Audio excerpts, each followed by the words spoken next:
Olá, sejam todos muito bem-vindos a mais um episódio do Ânima Saúde, o podcast mais saudável deste Brasil.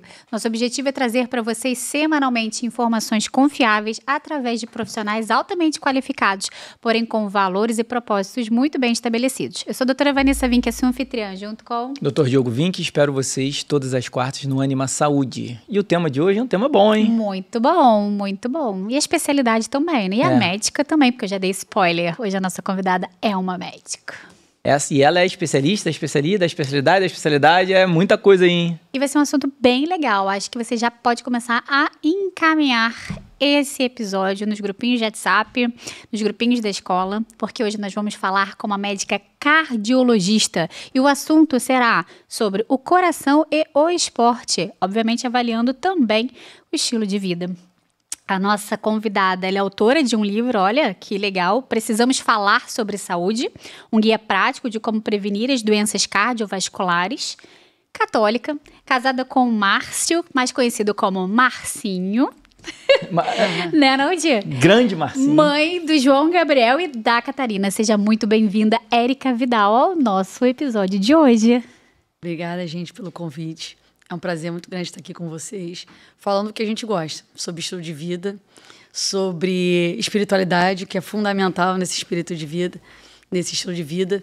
E eu acredito que é exatamente esse o caminho para a gente garantir mais saúde e, de fato, prevenir as doenças. Por isso que tem um livro, Precisamos Falar sobre Saúde e Prevenir Doenças, porque na faculdade a gente só aprende sobre doença, a gente não fala sobre saúde. Então, ao longo da minha formação, eu fui tentando mudar um pouco essa perspectiva para sair um pouco de pensando menos em doença, pensando mais em saúde, como é que a gente vai conseguir que as pessoas vivam mais e melhor com qualidade de vida. Perfeito isso.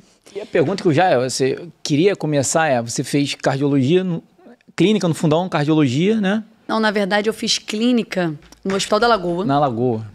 Depois eu fui fazer cardiologia no Hospital de Laranjeiras. Lá no Instituto Nacional. Você fez UF, não foi Fundão? Né? Fiz UF.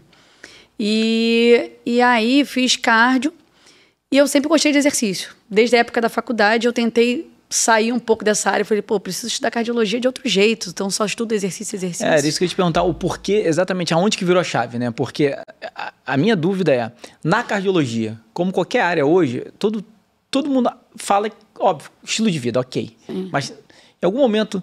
Na sua formação da cardiologia, ela te deu essa base da medicina preventiva? Não, caramba, eu preciso ter uma medicina preventiva para o coração. Você teve essa base ou provavelmente você estudou por fora isso, né? Que você fez nutrologia, fez a parte de medicina de esporte, né? Quando virou essa chave também? Então, na verdade, eu fiz cardio. Aí quando eu estava terminando o cardio, eu falava, como mulher eu preciso fazer alguma coisa. Fazer um método, alguma coisa, alguma outra subespecialidade na cardiologia. E eu sempre gostei de exercício. E eu falei, vou fazer ergometria e reabilitação cardíaca. Relutei um pouquinho, porque eu não queria ficar no 5º ano de residência, é bem estressante. E aí acabou que, na minha época, eu e mais 2 pessoas que estão fazendo residência comigo resolveram também fazer. E aí um estimulou o outro, vamos fazer? Vamos embora, vou comprar esse barulho. E a gente fez, aí eu fui fazer lá no Aloysio de Castro. E eu fiquei um pouco na Aloysio de Castro, um pouco no Laranjeiras. E aí algumas áreas eu fui fazer no Laranjeiras durante essa especialização, que era 1 ano. Que era ergometria, que é o teste ergométrico, o teste cardiopulmonar, e a reabilitação cardíaca, que é o uso do exercício nas pessoas que já têm doença. E durante essa minha residência, eu ficava pensando assim, se um paciente hipertenso está na minha frente, perguntar, o que eu posso comer e não posso? Eu não vou saber responder. E aí, durante essa minha formação, eu pedi autorização para o meu chefe, perguntou, eu posso fazer uma pós-graduação em São Paulo durante a residência? E ele deixou. Ou seja, já estava mais uma residência, ainda fez a pós Exatamente. Exatamente. E aí, eu quase fiquei louca nessa época. Mas ele me deixou. E eu falei, tá bom. E aí fui. E aí eu tinha que fazer o trabalho de conclusão do curso, lá de São Paulo, da nutrologia. E aí o que eu fiz? Eu vou juntar os dois. Vou pegar esses pacientes que eu acompanho aqui na reabilitação. Como é que funciona a reabilitação? A gente faz uma avaliação antes, coloca esses indivíduos para fazer exercício, supervisionado, tanto de força quanto aeróbico, e acompanha por 3 meses, mais ou menos, e aí a gente vai vendo a possibilidade desses pacientes serem liberados para treinar sozinho, com segurança. E aí eu falei, eu vou pegar esse dado direto do que a gente utiliza na cardiologia, que é a avaliação de condicionamento físico, comportamento da pressão, comportamento da frequência cardíaca, que a gente utiliza no cardiopulmonar ou no teste ergométrico. E eu vou fazer a avaliação metabólica desses pacientes. Aí eu vi colesterol, glicose. Era colesterol e glicose, principalmente, que são os principais marcadores metabólicos. E fazia essa avaliação desses pacientes antes e 3 meses depois. E aí eu peguei uns 10 pacientes e fiz essa avaliação. Nos 10 pacientes, eles mantendo as medicações que eles precisavam fazer, todos eles melhoraram o condicionamento físico, reduziram o marcador inflamatório. Então, ou seja, eles estavam melhorando tanto fisicamente quanto metabolicamente, e o que ia ajudar eles a manter uma doença cardiovascular estável. E aí, na época, eu falei, poxa, se isso é bom para quem já tem doença, doente, né? Imagina para quem não tem. Inclusive, isso é baseado cientificamente. Tem um estudo de 2012 que avaliou indivíduos cardiopatas e indivíduos sem doença com diferentes níveis de condicionamento físico. E aí, o que eles viram? Que um indivíduo que era bem condicionado, seja ele cardiopata ou não, ele tinha uma menor mortalidade, mesmo do que aqueles que não tinham doença. Ou seja, ser só sedentário era muito ruim. E aí eu falei, cara, isso é demais. Então, não basta você ter doença ou não ter. Se você tem um mau condicionamento, você morre mais. E aí foi que aí começou a virar um pouco a chave dessa pegada mais preventiva. Mas nesse momento eu ainda não fui para essa área. O que a gente faz? Começa a trabalhar. Eu comecei a trabalhar. Eu trabalhava muito com ergometria. E a virada de chave veio quando eu fiquei grávida do João. Sempre vi isso. E aí, o que aconteceu? Essa chavinha sempre vira na maternidade. História, né? Quando eu fiquei grávida do João, eu falei, poxa, na época, antes de engravidar, estava naquele engravida, não engravida, eu entrei numa pós-medicina do esporte, que era uma coisa que eu já gostava. Aí fiz medicina do esporte, aí engravidei do João, e aí eu terminei a pós até depois que o João nasceu. E aí, depois que o João nasceu, a vida fica meio tumultuada, né? E aí, acabou que toda essa construção caiu um pouco por terra. Eu trabalhava de plantão no hospital, me chamaram para rotina. Eu falei, pô, rotina é bom, porque eu tenho liberdade para ficar com meu filho, eu tenho essa flexibilidade, aí fui para rotina e larguei a cardio. Deixei a cardio de lado. E aí, fiquei nessa por uns 5 anos. E depois que a Cacá veio... eu engravidei da Cacá. Quando eu estava ficando grávida da Cacá, na verdade, isso ficou 3 anos. Tem uma diferença. Quando a Cacá engravidou, quando eu engravidei da Cacá, eu falei, poxa, eu tô querendo voltar a fazer cardio, que eu gosto, quero trabalhar de novo com exercício, vou voltar a trabalhar nos lugares que eu trabalhava. E aí Márcio falou assim pra mim, Érica, por que você não monta o seu? Aí, Marcinho! Cara, eu sabia que tinha um dedo no Marcinho. Aí eu falei, Márcio, você tá doido? Como é que eu vou viver? Eu vou ter que investir, não dá para viver disso. Márcio, por que você não faz o seu? Por que você não faz o seu? Então, tem quase 4 anos que eu comprei a Briga e aí voltei a trabalhar montando meu consultório. E aí eu comecei a resgatar tudo aquilo que eu tinha passado lá atrás. Então, eu vou começar a trabalhar na medicina preventiva. Então, não é que eu não trate doença, mas eu quero tratar saúde. Exatamente. E aí foi que essa busca minha, que tá em andamento ainda, eu estou fazendo a formação em medicina de estilo de vida para... Como é? A 4ª formação já. Na verdade, isso estimula a gente não parar de estudar. Óbvio, Exatamente. É muito legal. E aí eu tenho... Para quê? Para colocar em prática. Na verdade, a formação do estilo de vida está em andamento e ainda estou fazendo mais uma formação. Que aí, com certeza, foi meus filhos. Que é psicologia. Estou fazendo psicologia positiva. Porque quando as crianças começaram a crescer, eu sou muito impulsiva, eu tenho dificuldade de controlar minhas reações. E isso estava transparecendo com meus filhos. E aí eu falei, poxa, a criança é um exemplo do que você é, não do que você fala. Então eu quero educar melhor meus filhos. Então eu tenho que me educar. Para eu reverberar isso no que eu quero que eles sejam. E aí eu fui procurar psicologia. Você sabe qual é o seu temperamento? Você é colérica? Não, você é melancólica. Não, eu acho que eu sou um pouco colérica, sim. Sou.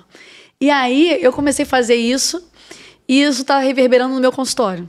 Também, junto. Então, o principal foi para eu me desenvolver, para eu ajudar ali no desenvolvimento dos meus filhos, e eu tô trazendo para a prática. Então, tô englobando literalmente o estilo de vida global. É exatamente o que a gente fala, né? É uma foi uma virada no nosso consultório quando a gente começou a ir para esse lado um pouco, entender o lado psicológico ali do paciente, que a gente não tem base nenhuma na faculdade. Sim. Quando a gente fala que nós entrevistamos... a gente foi com o Gil, né? Nós fizemos uma entrevista. Hoje ele é médico, mas um dos primeiros podcasts. A Vanessa perguntou para ele, o que você tem na faculdade? Em nenhum momento ainda não se fala em suplementação em faculdade, não se fala em estilo de vida em faculdade, não se fala nessa parte básica de psicologia e nem de nutrição. Né? Agora, um ponto importante, né? Como o Marcinho te ajudou nessa virada também, né, cara? Vai que eu seguro os trancos e vambora. Não, Ele acaba que ele me ajuda muito. Ele virou muita chave minha, né? Principalmente na visão de eu não pensar só em medicina. Não abaixar a cabeça só trabalhar. Érica, você tem que, por exemplo, no consultório, você tem que aprender a fazer a gestão. Ele me levou num curso, tem uns 2 anos. Ele estava fazendo uma pós-graduação em gestão, inovação e liderança. Para ele aprimorar a área dele, né? E ele, Érica, vamos comigo. Eu falo, mas o que eu vou fazer lá, Márcia? No curso de gestão, ainda vou ter que investir dinheiro nisso? Eu falo, vou, Márcia. Ele ficou insistindo para eu ir. Eu fui. Foram 3 dias de imersão. Cara, eu voltei outra pessoa. Assim, abriu minha cabeça de uma forma absurda. Então, ele é um grande incentivador para o meu desenvolvimento, tanto na medicina em si, quanto fora. Para eu conseguir sair, para a gente enxergar melhor, eu tenho que me afastar para eu poder aumentar meu campo de visão. Sim. A medicina deixa a gente muito... Exatamente. A gente abaixa a cabeça e trabalha. Aquele paciente, né, aquele seguidor, aquele nosso ouvinte que está olhando aqui agora, ele fala assim, meu Deus, será que realmente o exercício físico ele é importante? Sabe que é importante para a saúde como um todo. Mas eu queria que você falasse um pouquinho qual é a importância do exercício físico especificamente para o coração. Porque coração é algo que as pessoas se preocupam, né? Sim. Chega ali aquela meia-idade, todo mundo vai procurar um cardiologista, morre de medo de infartar, né? Então, você é uma pessoa que eu acho que pode falar muito sobre isso, porque você fala sobre promoção de saúde e prevenção de doenças. E o exercício, ele impacta, né? Eu queria que você falasse um pouquinho sobre a importância do exercício físico e a proteção do cardiovascular, do coração. Então, o exercício, ele tem um efeito muito semelhante das medicações, né? Então, quando a gente vai impor o nosso organismo ao exercício, a gente desestabiliza nosso corpo. E aí, qual a ideia? Eu faço uma sessão de exercício, estou desestabilizando meu corpo, e aí ele pensa o seguinte, poxa, se esse maluco fizer isso de novo, eu vou ter que sofrer isso tudo? Não, eu tenho que me adaptar a esse estímulo que ele está fazendo para eu poder otimizar. E aí, o que acontece com o coração? O nosso coração, ele começa a ficar mais forte. Ele faz uma hipertrofia, uma efetividade maior de contração para ele conseguir bombear mais sangue sem precisar de tanta frequência cardíaca. Então, ele torna o nosso coração mais eficiente. Então, por isso que quando a gente começa a fazer qualquer tipo de exercício, principalmente exercício aeróbico, no início a gente está morrendo, depois de 1 semana, 2 semanas, eu estou morrendo menos. Né? E aí, sucessivamente, quer dizer o seguinte, meu coração está conseguindo contrair de uma forma mais vigorosa. Nossos vasos sanguíneos, eles ficam mais relaxados. Por quê? Porque quando a gente faz exercício, meu coração precisa bombear mais sangue. E, consequentemente, meus vasos se relaxam para que esse sangue seja bombeado e irrigue melhor a nossa musculatura. Então, vai perfundir melhor, vai levar mais oxigênio, vai retirar mais o resto do metabolismo, seja lactato, seja CO2, para que a nossa musculatura fique mais efetiva. Nas fibras musculares, a gente faz uma hipertrofia. A gente estimula que esse músculo aumente o número de mitocôndrias, que vai permitir essa troca de oxigenação das nossas células musculares, vai conseguir com que essa fibra muscular aumente o número de fibras, então esse músculo vai ficar mais forte, mais rígido, e, consequentemente, você vai conseguir ter seu dia a dia melhor. Então, pensando no coração, ele vai aumentar a eficiência, vai reduzir pressão arterial. Quando a gente faz exercício e faz esse estímulo na nossa musculatura, na nossa célula muscular, eu facilito a entrada de glicose nas células musculares, isso vai fazer com que meu pâncreas tenha que produzir menos insulina, então eu diminuo a resistência insulínica. Eu facilito o controle do colesterol também, porque eu vou estar metabolizando melhor a nossa reserva de gordura, então eu também estou tendo um gatilho de redução. Além do que essa parte prática e direta dos efeitos tem um efeito indireto do exercício, que eu falo que é o hábito angular. Tem nos livros Poder do Hábito, Hábitos Atômicos, que o exercício é como se fosse um hábito angular. Quando você começa a fazer exercício, automaticamente você começa a repensar o que você está comendo. Então você começa a pensar, poxa, acabei de me matar lá fazendo exercício, vou comer isso aqui? Aí você começa a repensar. Então você já começa a pensar em um melhor comportamento alimentar. Quem faz exercício, principalmente de manhã, vou dormir mais cedo, porque amanhã eu vou ter que acordar cedo para treinar. Então já vai começando a repensar o hábito do sono. Além disso, reduz o consumo de bebida alcoólica. O dia que eu bebo e treino, eu treino mal. Então eu reduzo o consumo de bebidas alcoólicas. Então você vai puxando, como se eu estivesse puxando um novelo pela ponta e estou melhorando tudo quanto é comportamento.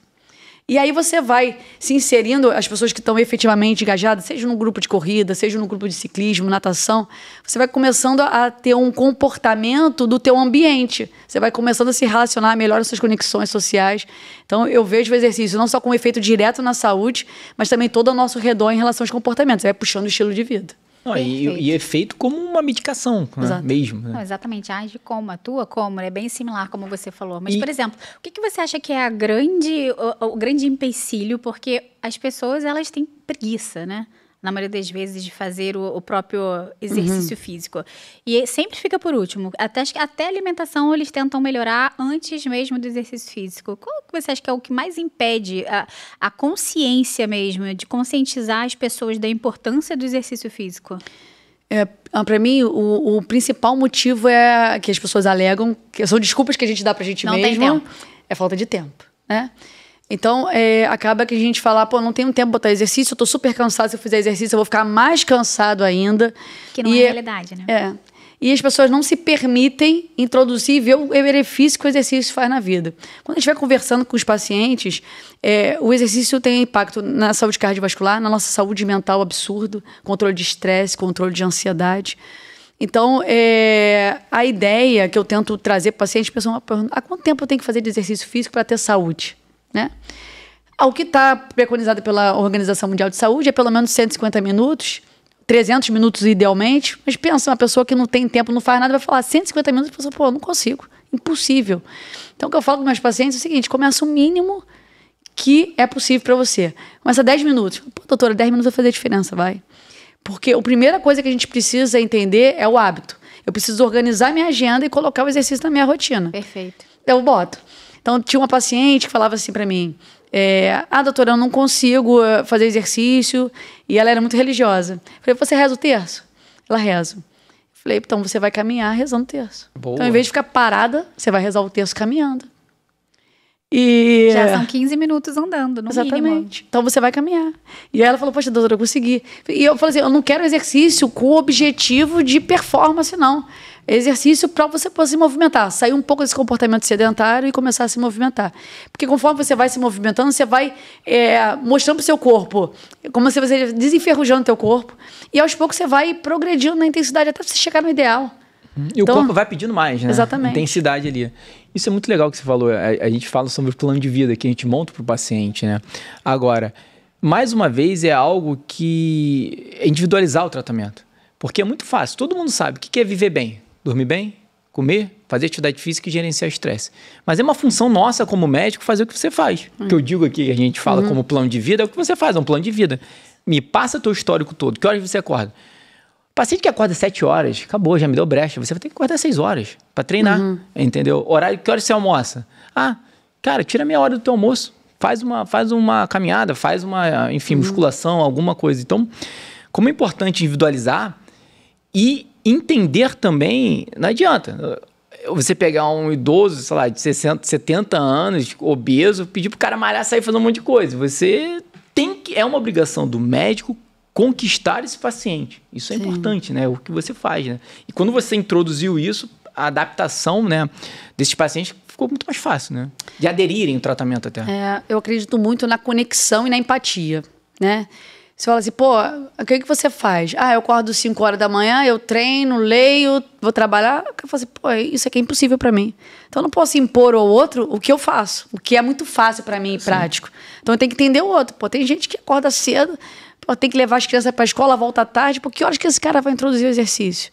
Então, às vezes, fala assim, poxa, você não tem tempo de fazer exercício? Mas tu pega elevador ou escada no teu trabalho? É elevador. Então, agora você vai começar a subir um lance de escada. Um lance. Então, vamos aos poucos, para que você entenda, se coloque na posição do outro, até ele encontrar tempo. Eu gosto muito desse acompanhamento conectado com os valores do indivíduo. Porque não são os meus valores. Então, os valores dele. Isso é difícil, né? É difícil. Você passar pro outro que não é o meu valor. E assim, tem gente que tá mais tendencioso a melhorar a alimentação. Pô, então esse primeiro vai ter que ser a alimentação, o exercício deixa pro lado. Pô, hoje eu atendi um paciente que ele já tinha o exercício, já encaixado. A alimentação era ruim, mas o exercício dava para otimizar. Pô, então vamos esquecer um pouco a alimentação nesse momento, vamos focar no teu exercício, vamos otimizar o teu treino que você já tá com essa rotina, vamos otimizar teu treino e a alimentação a gente fala depois. Não dá para passar uma lista gigante, você tem que mudar isso, você fica... Você atende homem e mulher. Eu atendo homem e mulher. Homem é muito mais difícil, né? Eu vou te falar, homem que decide me buscar, me procurar para ajuda... Já vai ser focado, é diferente. Ele já vai com a vontade. A mulher que... É difícil. E a mulher eu acho mais difícil, sabe por quê? Porque a gente se doa. Então eu tenho que cuidar do meu marido, eu tenho que cuidar da casa, tenho que cuidar dos meus filhos, tenho meu trabalho, e eu sempre fico pro segundo plano. Mulher do século XXI tá... E aí é difícil a mulher se colocar como uma prioridade, porque ela tem culpa. Ela tem culpa porque não tá com o filho, ela tem culpa, um monte de culpa, porque eu tô deixando de fazer alguma coisa por outro para fazer para mim. E aí acho que é errado.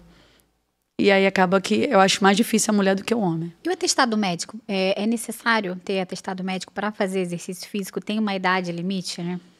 Então, o risco cardiovascular aumenta de uma forma mais expressiva a partir de 35 anos, né? Se o indivíduo tem uma história na família de doença, história de precoce de doença cardiovascular, infarto, principalmente infarto e AVC, em parente de primeiro grau, homem aí abaixo de 55 anos, mulher abaixo de 65 anos, pô, essa pessoa tem uma probabilidade maior de ter.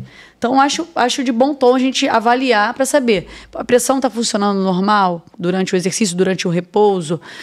Esse coração está sendo efetivo na hora de fazer a contração e quando é exigido durante o exercício? Porque se tiver alguma doença obstrutiva, você pode ter alguma alteração durante o exercício. E o exercício nada mais é do que eu estou intensificando a demanda do meu coração. Se ele não estiver dando conta, eu posso acabar tendo alguma intercorrência durante o exercício. E hoje que eu tenho visto muito... isso até me choca um pouco. As pessoas fazem um acompanhamento. Eu estou indo num ortomolecular, estou indo fazer uma avaliação preventiva e o médico nem sequer encosta no paciente. Não posso fazer uma avaliação metabólica, por melhor que seja, e não tocar a mão no paciente, eu não sei como é que está a pressão. Agora, a reposição hormonal do jeito que está, eu tenho pego muita disfunção do coração ainda numa fase preliminar. Então, essas pessoas estão achando que estão fazendo bem, fazendo exercício, mas... esse coração está sofrendo.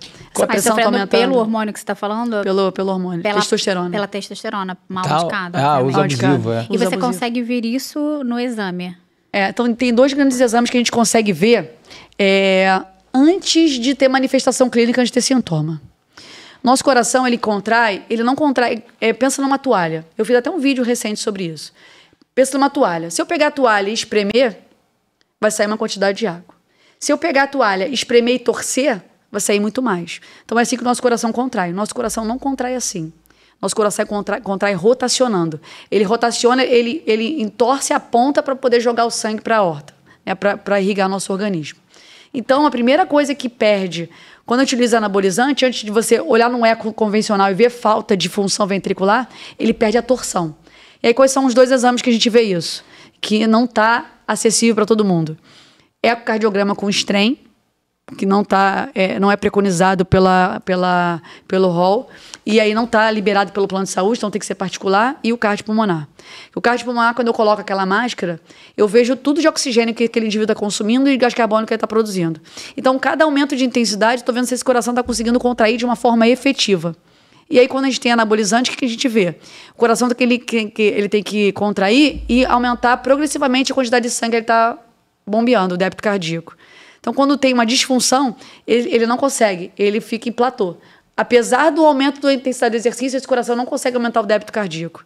Então, eu vejo, às vezes, ele não tem soma nenhum, vai conseguir terminar lá o exercício dele, só que essa efetividade não é boa. Então, a gente consegue prever essas alterações antes de ter a alteração clínica. Mas, por exemplo, esse paciente que te procurou e você fez o exame, ele te procurou por quê? Então, geralmente... por conta da rede social, as pessoas começam a ficar griladas. Tô tomando hormônio, não sei se isso é bom ou se é ruim. E aí eu vinha ver como é que tá meu coração. E aí eu pego muito pressão alta e essas alterações de função do coração. E mulher ou homem mais predominante? Mas é homem. Homem, né? Mulher, o que eu vejo mais é aumento de pressão e alteração de perfil metabólico. Piora de colesterol. Ou seja, é aquela parte que a gente tem que voltar, né? Tem indicação hormonal, existe, principalmente ali climatério, menopausa, né? Então, as indicações existem de terapia e reposição hormonal, mas as indicações erradas, que não são indicações, né? Fazendo os hormônios errados, tanto no homem quanto na mulher, traz problemas e efeitos colaterais para um monte de lugar, inclusive para o coração, né? Sim. É importante fazer acompanhamento, né? Muitas vezes a gente não tem nenhum parâmetro prévio, né? Mas, por exemplo, até agora uma dúvida minha, curiosa, pelo que você falou, na paciente que faz o TRH mesmo com indicação ali no climatério menopausa, que não tem contraindicação e entrou com hormônio mesmo de terapia de reposição hormonal. Estrogênio e progesterona. E também, muitas vezes, testosterona quando está no climatério. Tá. E aí? O que eu pego muito em mulher é aumento de pressão arterial e piora do perfil de colesterol. E aí a doença cardiovascular não é aguda. A doença cardiovascular é crônica. Que aí ela pode desinstabilizar e ter um evento agudo. E aí o que a gente tem que acompanhar? Nível de colesterol, valor de pressão arterial. O que eu tenho feito lá no meu consultório, tem me ajudado bastante, ao invés de só medir a pressão arterial, é a velocidade de onda de pulso. Eu boto um aparelho, um software, que eu vejo a velocidade que o sangue está correndo. E aí isso quer dizer, eu estou vendo o seguinte, se seus vasos sanguíneos estão contraídos, né, rígidos, compatíveis ou não com a tua idade. Então, como é que eles podem estar? Você está ali com os vasos sanguíneos tão rígidos quanto seria esperado para a tua idade, ou você pode ter vasos sanguíneos mais rígidos que seria esperado, então envelhecimento biológico, envelhecimento vascular, ou então o ideal, que eu tenha um vaso sanguíneo mais jovem do que seria esperado para a minha idade. Aí isso sim é a verdadeira longevidade. Sim, perfeito. É o que eu quero. Então eu quero atingir isso, que teus vasos sejam mais jovens do que a tua idade ali biológica. Cronológica. A biológica é mais jovem do que a E cronológica. para isso não tem pílula mágica, para isso é mudança do estilo de vida. Mudança do estilo de vida. E vou te falar, mudança de estilo de vida, e para mim um ponto importante. Controle de estresse e de ansiedade, que tá, tipo Absurdo. assim, absurdo. E voltando só à história aqui desse jovem, né? Que quer começar a fazer atividade física. E aí tem esse histórico aí, com o histórico do pai, infartou, a mãe, enfim, um AVC com 50, 60 anos. Esse paciente, esse jovem, é ideal que faça um exame antes de começar a atividade física. Qual é o exame básico? Primeiro é exame clínico. Conversa com o médico e exame físico. Anamnese. Anamnese e exame físico, para mim, é o primeiro. E aí, para a gente fazer essa estratificação cardiovascular, na cardio a gente utiliza muito calculadora, aí a gente vê perfil de colesterol, exame de sangue, né? Perfil de colesterol, perfil de glicemia, hemograma para saber se tem anemia, se não tem, enfim. E exame cardiovascular. Dependendo da idade, Doppler de carótide, se ele tiver uma história muito positiva, eu utilizo muito o marcador, que é a lipoproteína A, que é o marcador de probabilidade de fazer doença aterosclerótica, placas de gordura nas artérias e também estenose aórtica. E aí, ecocardiograma e Doppler de carótide, dependendo do caso. Para eu saber se tem placa ou se não tem. Se esse cara tem placa, aumenta o risco dele. Não precisa fazer um teste de esforço inicialmente? O teste de esforço eu gosto de fazer para eu ver como é que é o comportamento desse coração, dessa pressão, desse batimento durante o exercício. Até para poder orientar, né? Porque a fazer exercício, não dá para você falar, pô, faz exercício. Pô, se você estiver fazendo exercício muito leve, você está reduzindo o seu comportamento sedentário. Mas você não está fazendo exercício efetivo. Hoje o paciente falou para mim, não, Érica, eu faço caminhar todo dia em jejum. Faço aeróbico todo dia em jejum. Falei, por que tu faz? Eu caminho com o meu cachorro. Falei, cara, isso é um passeio, isso não é exercício. Você está diminuindo o teu comportamento sedentário. Isso não é um aeróbico em jejum, porque a intensidade é muito leve. E aí isso o teste não pode ajudar, para eu conseguir definir essas zonas de treinamento, para você conseguir fazer exercício de uma forma mais efetiva. Porque o moderado realmente seja um moderado. Eu quero fazer um intervalado, que a gente consiga definir as zonas. Esse exame, o ideal é o teste cardiopulmonar. Teste ergométrico vai me permitir ver pressão arterial, se tem arritmia, se não tem. E se no eletro tem alguma alteração sugestiva de isquemia. Mas a capacidade dele identificar de fato doença é menor. Principalmente quanto menor o risco desse indivíduo. Quanto menor o risco cardiovascular, menos o teste ergométrico vai me ajudar para dar diagnóstico de doença coronariana, de doença obstrutiva do coração. Tem algum sintoma que você falaria, opa, é um jovem que quer começar a atividade física, mas calma aí, segura a onda, eu preciso te avaliar antes, sabe? Assim, sei lá, mínimos esforços, de repente uma dispneia, isso é mais idoso, mas o que seria num jovem que começa a atividade física? 3 grandes sintomas. Desconforto no peito, que você pode ter. coração acelerado de uma forma desproporcional, comecei a fazer o exercício rapidinho, minha mais frequência. Comum jovem isso, do que desconforto no peito, né? Sim. Ou não? Não, mas aí pode ter, às vezes as pessoas confundem, às vezes o coração está acelerado, acho que é desconforto no peito, mas qualquer que seja o desconforto, você pode olhar, porque pode ser também, por exemplo, pressão arterial alta durante o exercício. Tem gente que tem, principalmente com musculação, tipo, eu tenho dor de cabeça quando faço exercício. Pô, será que é minha pressão? Muitas vezes é. Então, cefaleia durante o esforço. Mas o mais comum é desconforto no peito, palpitação, coração mais acelerado do que seria o esperado e um cansaço, uma falta de ar desproporcional ao esforço.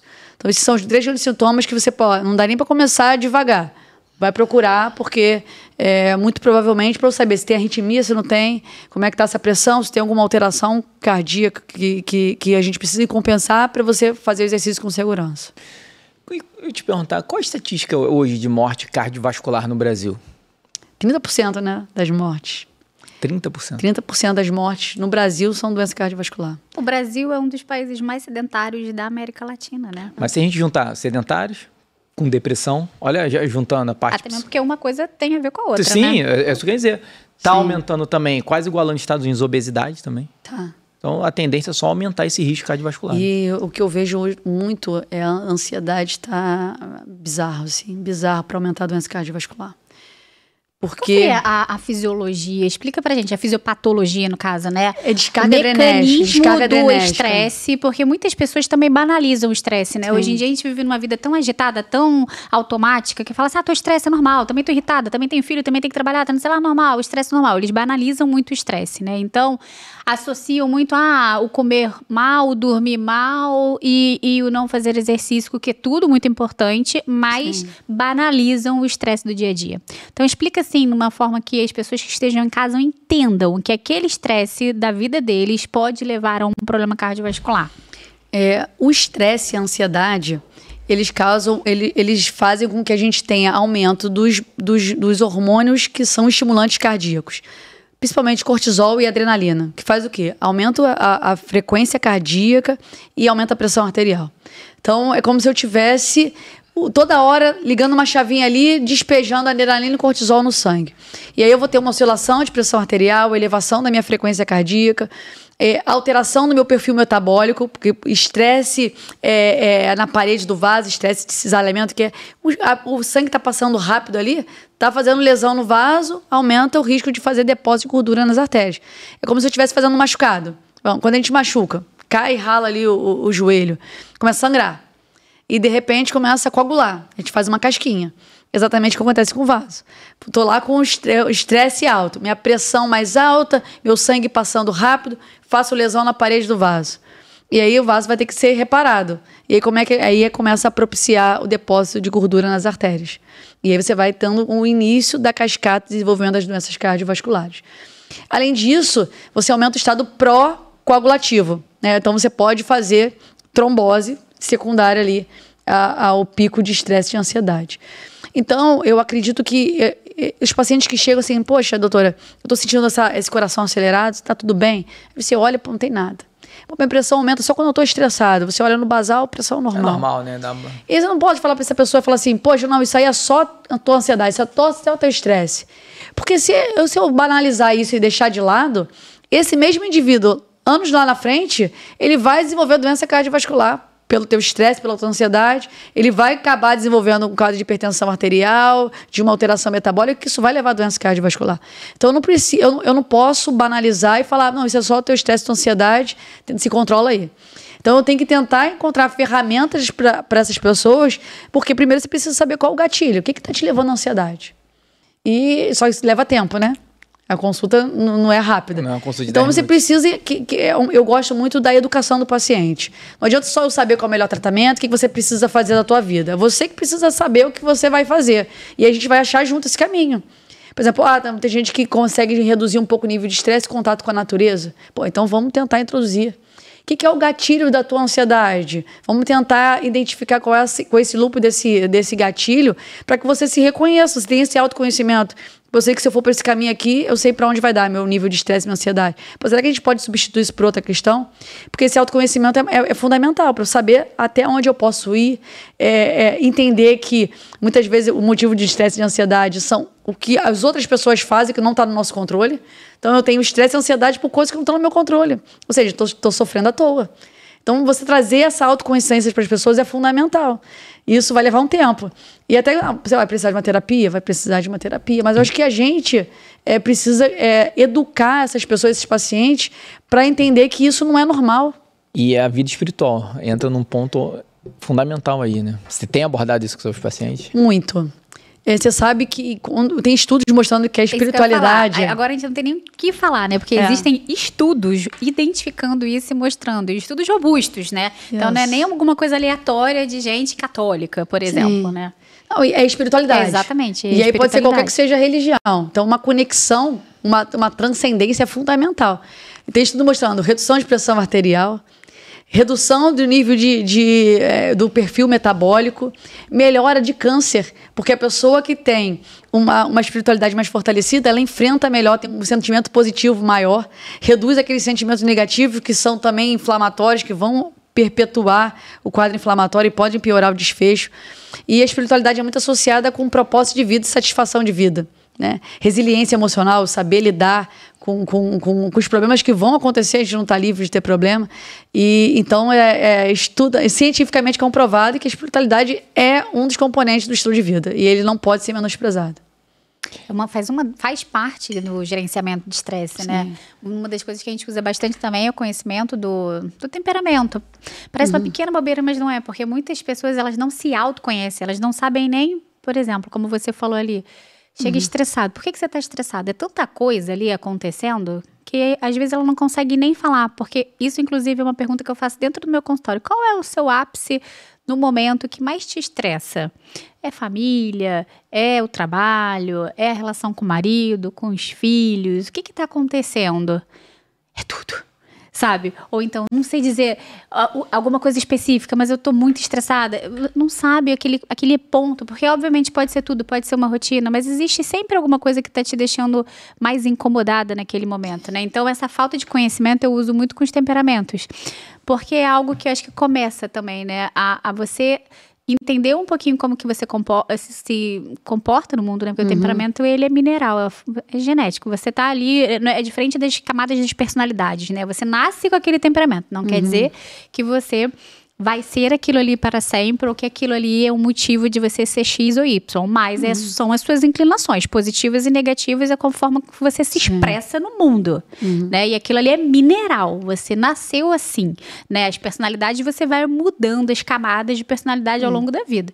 Então, você trazer aquele conhecimento, eu acho que gerencia muito, sabe? O estresse, eu trago muito para esse lado. Também, de autoconhecimento do paciente, é o primeiro ponto ali, porque ele vai entender da forma com que ele se expõe, as inclinações negativas dele e o que ele pode fazer, que no caso ali são as evoluções diárias das virtudes que vão elevar ele. Então, você trabalha com os dois, né? Ali, com o autoconhecimento do temperamento e com a transcendência, quando ele entende realmente de onde ele veio e para onde ele vai. Sabe que eu brinco muito com os pacientes para eles visualizarem, é como se fosse essa caneca. Se eu ficar com a minha caneca, e a caneca somos nós, com a minha caneca sempre cheia, qualquer gotinha que seja, vai transbordar.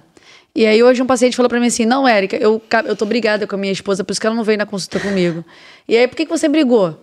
Ah, porque eu falei no final de semana que eu ia ficar cuidando do cachorro e ela achou que eu não tinha programação pra ela e que eu ia ficar com o cachorro. A gente brigou só por causa disso. Eu falei, pô, você não brigou só por causa disso, isso foi um acúmulo, tua caneca tava aqui. Caiu uma gotinha, transbordou e aí foi o caos. E eu falo muito para pacientes porque eu não posso estar com a minha caneca cheia.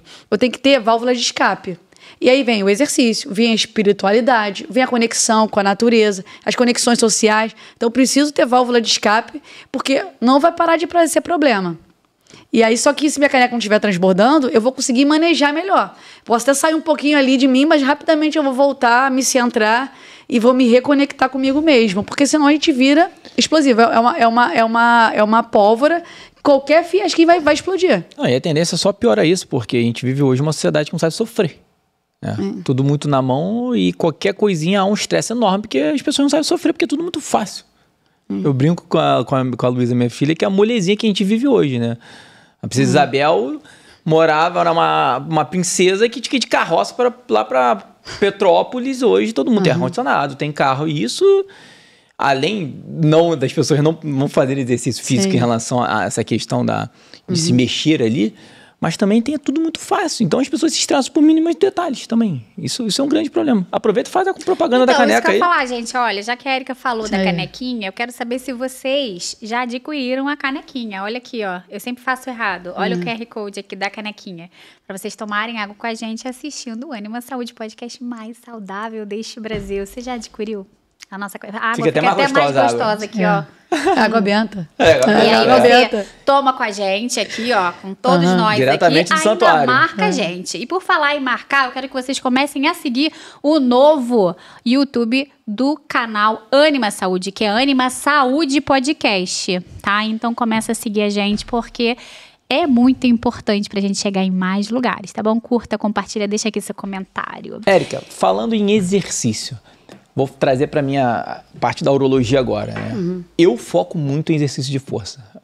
Eu não sei se você tem acompanhado hoje a grande questão do hipogonadismo, né? Os homens hoje não estão chegando ao nível básico de testosterona por causa do estilo de vida.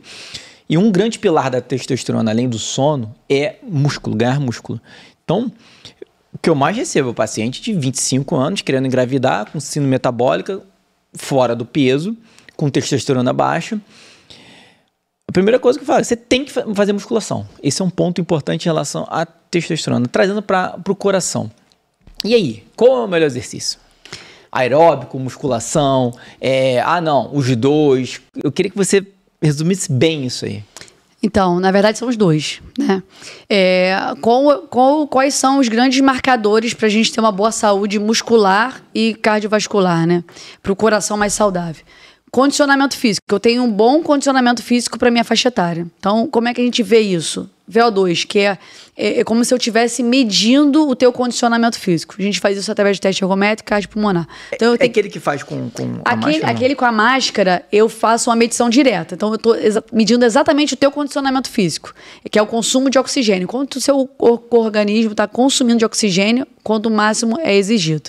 Então, estou medindo de uma forma direta. O teste ergométrico, ele calcula o VO2, então não tem erro padrão, porque é uma fórmula. Ele mede... Ele bota na fórmula a velocidade que você atingiu, a inclinação que a gente coloca no final, e aí faz uma estimativa do teu condicionamento físico. A nível populacional, é bom, entrega bem, com erro padrão, mas especificamente, individualmente, o VO2, o cardiopulmonar é bem melhor. Então, qual é a meta para ter uma boa saúde cardiovascular? Que eu tenha um bom condicionamento físico para minha faixa etária. Por que faixa etária? Porque quando a gente vai envelhecendo, a gente vai reduzindo condicionamento físico, naturalmente. Então, se eu mantiver um bom condicionamento físico na minha faixa etária, só eu manter, conforme a gente vai envelhecendo, teoricamente eu vou estar melhorando de condicionamento físico. O que eu esperado é eu cair, eu reduzir. É como se eu estivesse descendo uma ladeira menos íngreme. Então, eu vou perder condicionamento físico naturalmente com a minha idade, mas quanto mais eu me mantiver ativo, mais eu vou manter minha autonomia, minha qualidade de vida, meu ir e vir. A gente hoje, para ir e vir, é fácil. A gente está jovem, 40 e poucos anos, a gente está jovem. Mas o ir e vir não exige tanto. Pensa daqui a 20 anos, com 60 anos. Então, coisa que você faz hoje vai te exigir mais. Então, se você tiver um VO2 menor, percentualmente, esse gasto vai ser maior. Então, a ideia é manter um VO2 bom através desse aeróbico. O teste é o ergométrico. Cardiopulmonar ou ergométrico. Teste de esforço. Em relação à força, qual é a meta? Que eu tenho uma predominância de massa muscular em relação à gordura corporal. E aí é pra gente tirar da cabeça peso. Eu tenho que pensar em composição corporal. Então, eu faço bioimpedância nos meus pacientes. O que eu gosto de ver? Eu gosto de ver se você tem uma predominância de massa muscular em relação à gordura corporal. Esse que é o objetivo. Que eu tenho uma gordura corporal menor do que seria o esperado, ali entre a faixa normal ou menor, porque aí eu diminuo gordura visceral, diminuo inflamação, e que eu tenho uma predominância de massa muscular. Porque também, conforme a gente envelhece, a gente perde massa muscular. E aí, é como se eu estivesse fazendo uma poupança, investimento. Então, quanto mais eu tenho, menos eu vou perder ao longo do tempo. Então, eu vou ter um prazo maior. Então, quando eu faço a avaliação dos pacientes, eu gosto de avaliar individualmente. Porque tem gente que tem uma boa composição corporal, mas tem um condicionamento físico ruim. e vice-versa. Então, eu preciso individualizar. Então, na receita de bolo. Então, tem gente que tá lá com um treino super encaixado de musculação, mas com um pouco aeróbico e devendo ainda condicionamento físico. Pô, então, esse indivíduo, ó, não é para largar a musculação. Vamos ajustar e equilibrar essa tua rotina de treino para melhorar esse condicionamento físico. Em outros, não. Você tem um bom condicionamento físico, mas com massa muscular baixa. Porque ele só faz aeróbico, faz pouca força. Então, ó, você pode continuar fazendo teu exercício aeróbico, mas vamos priorizar ali também intensificar esse treino de força. Então, eu gosto muito de individualizar para saber o que você precisa. Porque tem gente que vai precisar de um, tem gente que vai precisar mais do outro, a gente vai equilibrando isso, distribuindo isso ao longo da semana. Você dá essa estratégia para o seu paciente? Olha, aumenta força, aumenta... Eu dou um espetáculo. Dá um espetáculo. Dou. Eu pergunto... isso tem um pouco de preconceito, né? Isso é uma briga com o personal. Eu não passo a série pro paciente, não é mas isso. Eu acho que é igual nutrição. Mas eu faço orientação para ele saber o que ele está fazendo e por que a gente faz os exercícios. O aeróbico eu dou pitaco, principalmente quando faz o cardiopulmonar, que eu consigo ver as zonas de treinamento. E aí tem gente que faz exercício muito leve, ou vai fazer um HIIT, não faz um HIIT de fato, não chega numa intensidade forte. E eu gosto de distribuir esse treino. Tem gente que quer fazer só HIIT, não, você está fadado a fazer lesão. Então, a ideia do exercício é o seguinte, que eu faça exercício, mas que esse exercício seja perpetuado. Não quero que você faça exercício, crie uma lesão, ou uma dor articular, uma dor muscular, e aí você para de fazer exercício, que isso é a pior coisa que tem. Então, às vezes, eu tenho que até baixar a bola da pessoa. A pessoa está super empolgada, eu não quero fazer, e faz um monte de coisa. Não, vamos reduzir um pouquinho, que eu quero que você encontre esse resultado, mas a longo prazo, não é para ontem. E eu tenho muita dificuldade também, as pessoas, em relação ao peso. Aí vem a musculação. Então, cara, esquece teu peso. Foca no teu processo. Foca nos comportamentos. O resultado é consequência. Então, esquece teu peso. Então, vamos focar no que você está fazendo. E aí, ao longo do tempo, a gente vai ajustando isso. Se você vai ter que ajustar a musculação, vai ter que ajustar a alimentação, o exercício aeróbico, e esquece teu peso. Pensa na tua roupa, se tá ficando mais frouxa, se não tá, porque senão vira uma briga com a balança que é cruel, porque eu posso estar ganhando massa muscular e a balança não vai reduzir. Exatamente. Enfim, então, eu gosto muito de individualizar isso e também conversar com o paciente para que ele entenda qual é o racional que eu estou pensando e para ele colocar em prática. Quando ele chegar lá e saber o que fazer. Um parâmetro legal para o paciente, óbvio, a gente vai olhar na biopedância que você olha e ponto. Sim. Mas aí, o problema é que o paciente ele quer... A balança é um parâmetro de peso, né? Sim. E o que você orienta? Acho que o melhor parâmetro é a cintura mesmo, roupa. né? É a roupa. A roupa tá caindo? Tá legal. É a roupa. É um parâmetro legal, porque o paciente precisa ver essa resposta. Caraca, muitas vezes chegam pra mim, pô, doutor, não perdi. Eu falei, cara, esquece peso, exatamente. Olha o teu músculo, olha o músculo, olha o músculo. Então, uma mensagem legal é isso, cara. Você vai ganhar músculo, mas essa gordurinha abdominal, que é perigosa, visceral, ela começa a cair, né? Qual é a chance do paciente que não faz exercício nenhum, é sedentário mesmo, infartar? Ter problemas cardiovasculares, né? Infarto, AVC. Pô, a probabilidade é grande. A probabilidade enorme. É grande. Principalmente quando a gente vai envelhecendo, né? A partir de quantos anos isso piora? Homem aumenta de uma forma expressiva a partir de 55 anos. Mas a partir de 45, dependendo do estilo de vida, tu já te coloca num risco maior, né? Nós, mulheres, nós somos privilegiadas. Estrogênio. Por causa do estrogênio. Então, nosso risco aumenta muito depois da menopausa. E aí vai variar. Tem mulheres que ficam na menopausa um pouco mais jovem, entre 40 e pouco, 50 anos. Tem gente que fica um pouco mais velha, entre 50 e 55. Então, fica nessa faixa etária. Então, nós mulheres, a gente aumenta esse risco depois da menopausa. Nas mulheres, que eu gosto de falar muito é o teste preliminar, que é a gestação, né? Então, as mulheres que têm alteração durante a gestação têm um maior risco de desenvolver depois na menopausa. Por exemplo, quais são as alterações na gestação? Elevação de pressão arterial, e não precisa ser pré-eclâmpsia e eclâmpsia. Então, elevação da pressão arterial durante a gestação aumenta o seu risco de desenvolver pressão arterial lá quando você vai chegando aí perto da menopausa e pós-menopausa. Alteração de perfil de glicose. Então, aquelas mulheres que fazem resistência insulínica ou diabetes gestacional também aumenta o risco de desenvolver diabetes e doença cardiovascular depois. Então, eu gosto muito de falar que a gestação é como se fosse uma preliminar da mulher. Então, é para ligar o alerta. Então, do dia que a gente tem o neném até a menopausa, tem as mulheres que são mais, eu botei uns 30 anos, 20 e poucos anos. Então, se você ficar exposta ao caos da sua vida, que começa a ficar depois que a neném nasce, e não se cuidar, você vai ficar 20 anos aí exposta a um risco que você poderia controlar para minimizar que essas alterações que aconteceram durante a gestação venham de novo aparecer e aí o risco é maior. Fazer placas de gordura nas artérias do pescoço, e aí aumenta o risco de AVC, aumenta o risco de infarto. E a mulher tem uma dificuldade muito grande porque a gente é muito sensitiva. Então a gente sente, um aperto no peito. E muitas vezes é banalizado, né? Eu tenho um aperto no peito, tô com uma sensação estranha.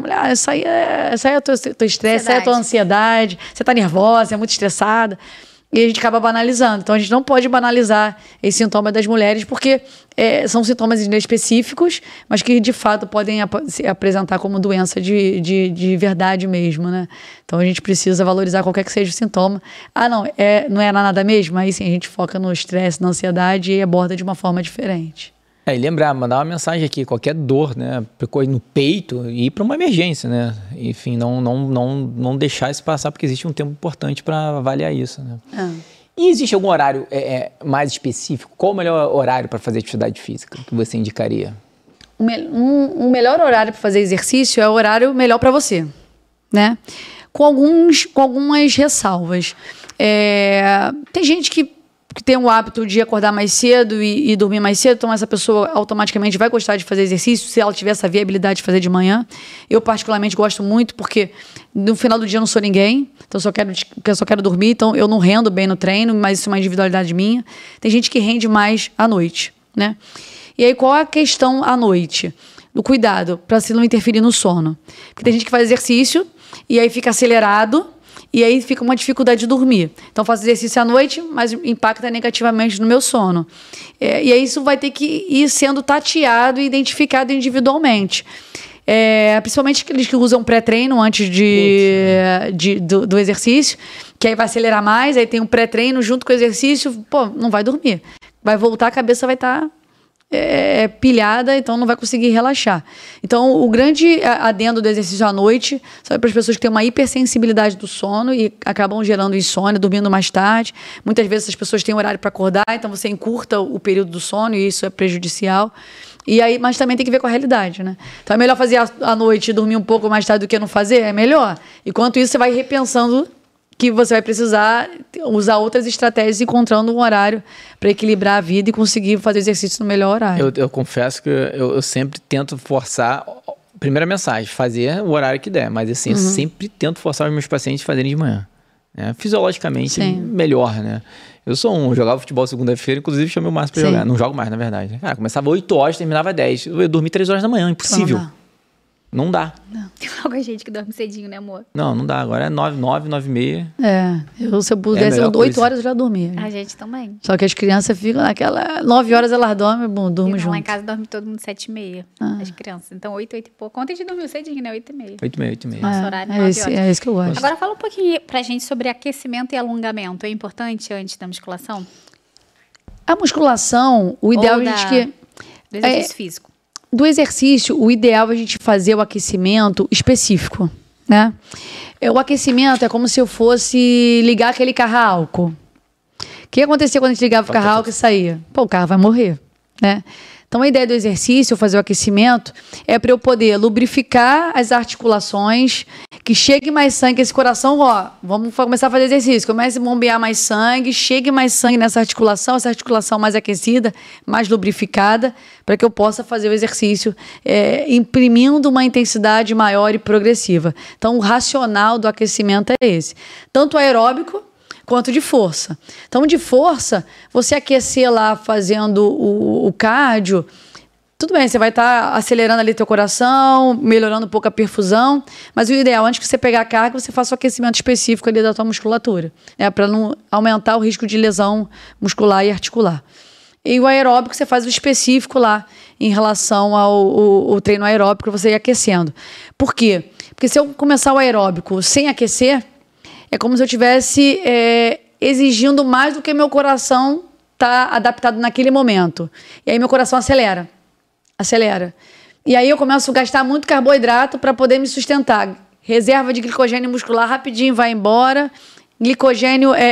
Glicose do sangue vai embora. E aí eu vou começar a perder performance. Então, e mesmo depois eu não consigo me sustentar na intensidade. Então eu tenho aquela sensação rápida de cansaço, porque eu já imprimi uma intensidade muito grande. Então, tem que obedecer ao aquecimento. Começo numa intensidade mais leve e vou encaixando o ritmo, principalmente no exercício aeróbico e no exercício aeróbico mais intensos, tá? Em relação ao alongamento, o alongamento é bom para flexibilidade. E aí pode ser que seja antes ou depois, o importante é que você faça o alongamento, só que esse alongamento que a gente faz pertinho da musculação antes, é muito pouco, né? O ideal seria, o mundo ideal, eu também preciso melhorar minha flexibilidade, eu não faço, era reservar umas 2 vezes na semana, uns 15, 20 minutos para fazer lá só a flexibilidade. Eu não consigo, eu sou toda encurtada. Eu faço 2 aqui, 2 pra cá, conta até 10, vai. Acabou. Eu não consigo botar a mão no joelho. Isso. Então a gente precisaria reservar aí umas 2 vezes na semana, uns 20 a 30 minutos para fazer só alongamento. Pode ser até na tua casa. Sei que a gente às vezes fica com preguiça. E realmente é importante, porque se você tiver a musculatura alongada, você diminui o risco de lesão, né? E a dor muscular. Enfim, então a gente precisaria separar, e não esse curtinho que a gente faz. E eu ia te perguntar, quantos minutos por semana é ideal para ter um coração saudável? Quantos minutos de treino por semana? Então, minimamente 150 minutos semanais aeróbico, né? Treino de força, umas 2 vezes na semana já tá bom, para você manter ali o saudável. Óbvio que para você otimizar e conseguir aqueles parâmetros de relação à massa muscular e condicionamento físico, pode ser que seja necessário mais, né? Mas para startar, pelo menos 150 minutos e 2 dias de exercício de força.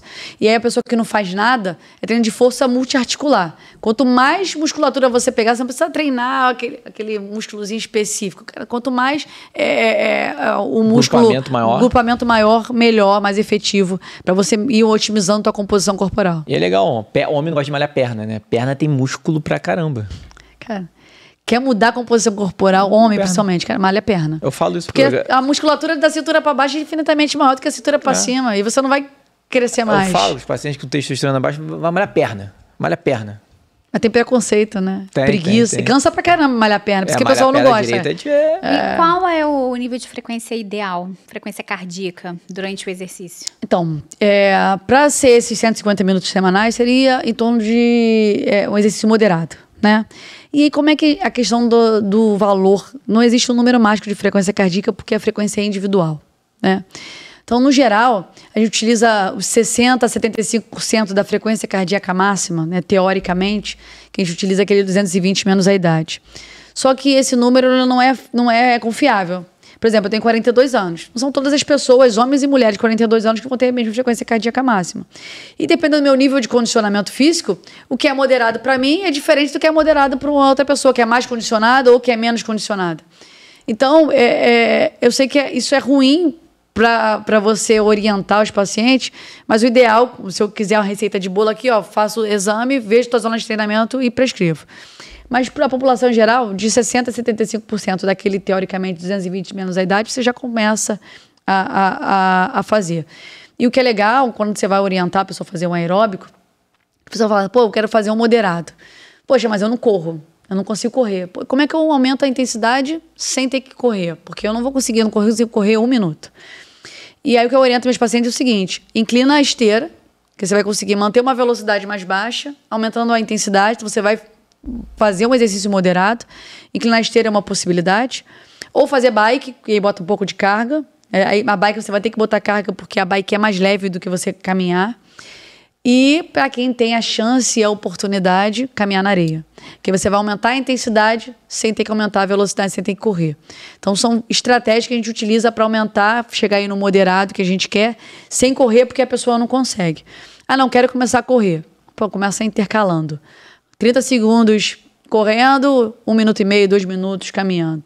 E aos poucos você vai ganhando condicionamento físico e conseguindo ali permanecer o maior tempo aí correndo, aumentando essa intensidade do exercício. Você incentiva muito o treinamento da areia, porque além disso que você falou, não tem impacto, né? Então, um paciente que tem algum problema articular, joelho, o que você acha desse ponto? Eu gosto muito do exercício da areia, né? O grande empecilho da areia é você ter areia disponível e ser prático no teu dia a dia, né? Para mim, um dos empecilhos que você me perguntou antes em relação ao exercício é eu conseguir encontrar uma maneira que encaixe no meu dia a dia. E aí, por exemplo, não, vou me matricular na academia tal, que é a melhor ou é a que é mais perto, mas para eu chegar na academia eu preciso ir de carro, ou demoro 15, 20 minutos, só que nessa brincadeira aí já dá 40 minutos ida e volta, e aí quanto tempo eu tenho para treinar? Então, a areia entra nesse quesito. Então, se você morar perto da praia e conseguir encaixar, às vezes hoje os condomínios têm agora quadra com areia, que isso dá uma facilitada. Então, a areia você consegue aumentar a intensidade sem aumentar o impacto e sem ter que correr. Então, é uma boa pedida. Inclusive, para quem é sedentário mesmo, faz areia, inclusive vai até dar um pouquinho de hipertrofia muscular, porque pelo esforço ali de você caminhar na areia. Mas tem que ver qual é a realidade da pessoa, né? Porque se não tiver areia, não tem o que fazer. Ou então fazer trilha. Então fazer trilha é uma ótima. Contato com a natureza e vai aumentar a carga. E não precisa nem correr, só caminhar. É bom também. Não, lembrar que falo muito aproveitar o final de semana, né? Acaba que o treino as pessoas botam só de segunda a sexta e esquecem sábado e domingo. Então, para dividir esses horários de treino, aproveita sábado e domingo. Dá um gás ali no sábado, no domingo e dilui durante a semana, né? Uma estratégia boa também, né? Hoje em dia a gente tem muita tecnologia também para avaliar um monte de parâmetros, né? Por exemplo, a frequência cardíaca que eu estava falando para você. Você recomenda esses smartwatches ou essas... Eu gosto. Você gosta? Aqui, ó. Gente, me fala o que é esse anelzinho que tá todo mundo usando. Eu não tô sabendo dessa moda desse anel. Sono, eu tô vendo né? uma galera, não é do sono isso aí? Então, isso aqui foi meus pacientes que me impuseram pra isso. Eu tava olhando isso, eu tava vendo todo mundo usando esse anelzinho, eu não fui buscar. Então, o que Agora aconteceu? Me explica ele. Todas as vezes que os pacientes iam lá, eles viam esse anel, que é lá de Fátima, e perguntavam se era esse anel que marcava a frequência. Eu falo, pô, não é. Não é. Mas esse não é do sono? Então, esse aqui não era. Então, os pacientes me impuseram comprar esse aqui. Aí eu viajei e falei, pô, vou comprar para saber como é que é. O smartwatch, ele marca a frequência e marca o sono também. Qual o grande problema? Você tem que dormir com o relógio. E, geralmente, esse até dura um pouco mais. Mas tem relógio que não dura à noite. Então, se você usar durante o dia e for usar à noite, ele não vai pegar. Então, no dia seguinte, você vai estar sem bateria. É o que acontecia comigo, particularmente. Eu, à noite, botava para carregar e eu não olhava meu sono. E aí, depois que eu comprei esse anel, e acabou que eu tô mais voltada pro meu sono. Inclusive, isso até me reforçou a minha preocupação de... vou sair um pouco mais cedo do celular, depois que as crianças dormirem, eu não vou ficar desperdiçando tempo, eu vou dormir. O que esse anel marca? Esse anel marca com a hora que eu fui dormir e a hora que eu acordo, de acordo com o movimento. Então, ele é onde sensor você vê isso? No celular. Tá. E aí... Caraca, bizarro, É sinistro. Então, eu tava vendo esse anelzinho essa semana. Aí eu fui ler, eu vi aqui, que era do sono. Aí eu falei, gente, ele eu pega preciso... o celular, aí eu não tive tempo de ler mais sobre ele. Ele pega aqui, ó, e aí ele marca tudo que eu fiz hoje, ó. Mostra aqui, ó. Ali na câmera, ó. ali, ó. Caramba. Você dá. Ele bota a hora que eu fui dormir, eu já até dormi pouco, eu dormi 6h50. Eu fui dormir, era 9h50 e acordei 4h45. Na verdade, eu acordei mais cedo, que ele pegou... Eu tô tentando acompanhar o Frei Gilson na quaresma. Eu acordei mais cedo, mas eu fiquei deitada, então ele não pegou meu movimento. Então, aqui, ele marca em relação ao movimento. Outra coisa que ele marca é o número de passos, que para quem não faz exercício é excelente.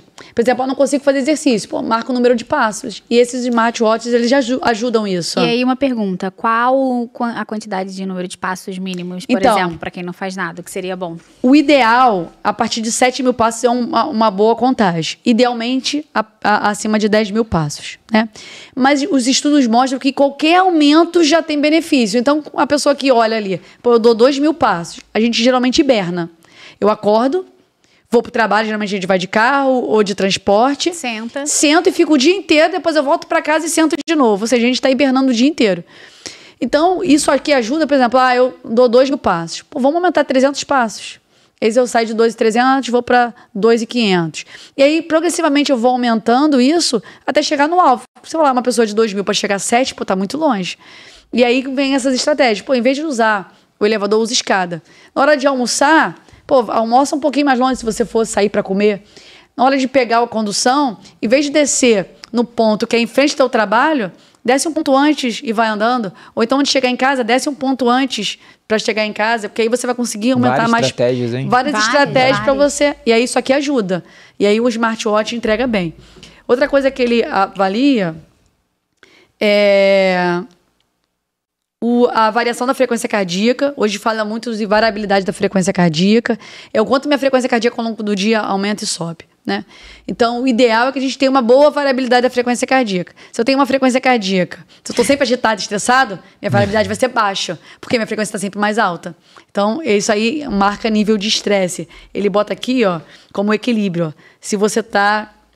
como é que tá teu nível de equilíbrio? Como é que tá seu nível de equilíbrio? Mostra pra gente. Peraí, deixa eu ver O como é que colérico tá sempre estressado. Botar na Vanessa, acho que explode isso aí. Ó, relaxado. Tá relaxado. Relaxado. Olha como Relaxado. Um podcast. E aí, ele vai acompanhando ao longo dos dias, entendeu? E aí, isso é muito legal. Acaba que você vai... Isso aqui é autoconhecimento. E ele fala sobre o Sim, sono profundo. Fala. Ele mostra aqui, ó, no sono... Ele mostra no sono quantas vezes eu entrei no sono REM, quantas horas eu fiquei no sono leve e no sono profundo. Caraca, é muito legal. Muito legal. E aí, ó... Esse anelzinho não vende no Brasil. Então, mas você consegue comprar. Esse... Pô, tem anel caro pra caramba, né? É, né? Nossa, isso aqui virou um febre. mercado. Não, o mercado total. Eu tava lendo esses dias, só que eu não consegui parar nessa agitação de um monte de coisa que a gente tava fazendo, de gravação de Rio-São Paulo, que a gente fez só, sei lá, em 20 dias, sei lá, a gente fez umas 2 vezes, 3 vezes. Eu vi, mas não li. Aí agora eu vi você com ele. Eu falei, gente... Aí vira um vício. Não precisa também do anelzinho, né? Então, sai do ônibus uma estação antes, vai andando, vai subir escada. Mas você pode ser um smartwatch, não precisa nem ser o mais avançado. Não precisa ser da super marca conhecida. Tem vários smartwatches de outras marcas, exatamente, né? Mas aqui a gente tá falando da tecnologia, então o pessoal também tem que conhecer que tem smartwatch que faz isso, que tem um anelzinho que faz isso. Mas sabe o que é bom dessa tecnologia? Tudo que a gente bota o olhar... eu começo a reavaliar mais. Isso. Eu boto intencionalidade. Sim. Então, se eu coloco qualquer tipo de smart watch e tô vendo quanto espaço eu tô botando intencionalidade. Então, eu vou começar a prestar atenção. E cada vez mais, gente, a gente tem que meta. pensar que todos os hábitos são intencionais, isso em tudo, né? Se você coloca intenção, tudo. Se você coloca intenção na educação dos seus filhos, no casamento com seu marido, né? Nos seus hábitos de vida, tudo é intencionalidade. Sim. Tem que ter intencionalidade. Mudança dos hábitos é isso. Eu acho isso ótimo. Realmente, quando você tem alguma coisa que você vê o que você está fazendo, aquilo ali acaba virando um estímulo também para você, né? Tem um termo na área corporativa que é a meta SMART. Então, para eu conseguir atingir um objetivo, ele tem que ser específico, ele tem que ser mensurável, ele tem que ser factível de ser realizado. Eu tenho que botar um tempo, um prazo para poder acompanhar. Você fala assim, você tem que fazer exercício. Você não bota o que você vai fazer, o tempo que você vai fazer e como é que a gente vai avaliar isso? Sim. Fica perdido. Não, aí eu tenho que fazer exercício. Então daqui a um ano eu volto. Pô, doutora, eu não consegui fazer exercício. Você tem que botar intencionalidade, isso aí. Exatamente. E aí você bota a meta. E isso aqui vem agregar. Quantos passos você tem que dar? Você tem que aumentar 500 passos essa semana por dia. E aí você vai. E quem corre fala assim, completei 12.890. Eu tinha 13. Não, eu posso até... Mas o relógio tem que bater 13. Então eu vou ficar rodando aqui até bater 13. É exatamente isso, entendeu? E a gente falou sobre sono. Eu queria que você falasse um pouco sobre a relação do sono e doença cardiovascular, o quão importante é o sono, que hoje é outro pilar que é muito banalizado hoje. Por nós médicos mesmo, né? Por exemplo, paciente que não dorme bem tem uma predisposição à hipertensão arterial. Quem não dorme bem tem mais predisposição a infartar, ter problemas no coração. Os 2 distúrbios do sono mais comuns e que tem associação com doença cardiovascular é a insônia e a apneia obstrutiva do sono. A apneia, tô pegando... Né? A apneia tem obesidade, muito. Né? Muito. A obesidade é o grande marcador ali de risco.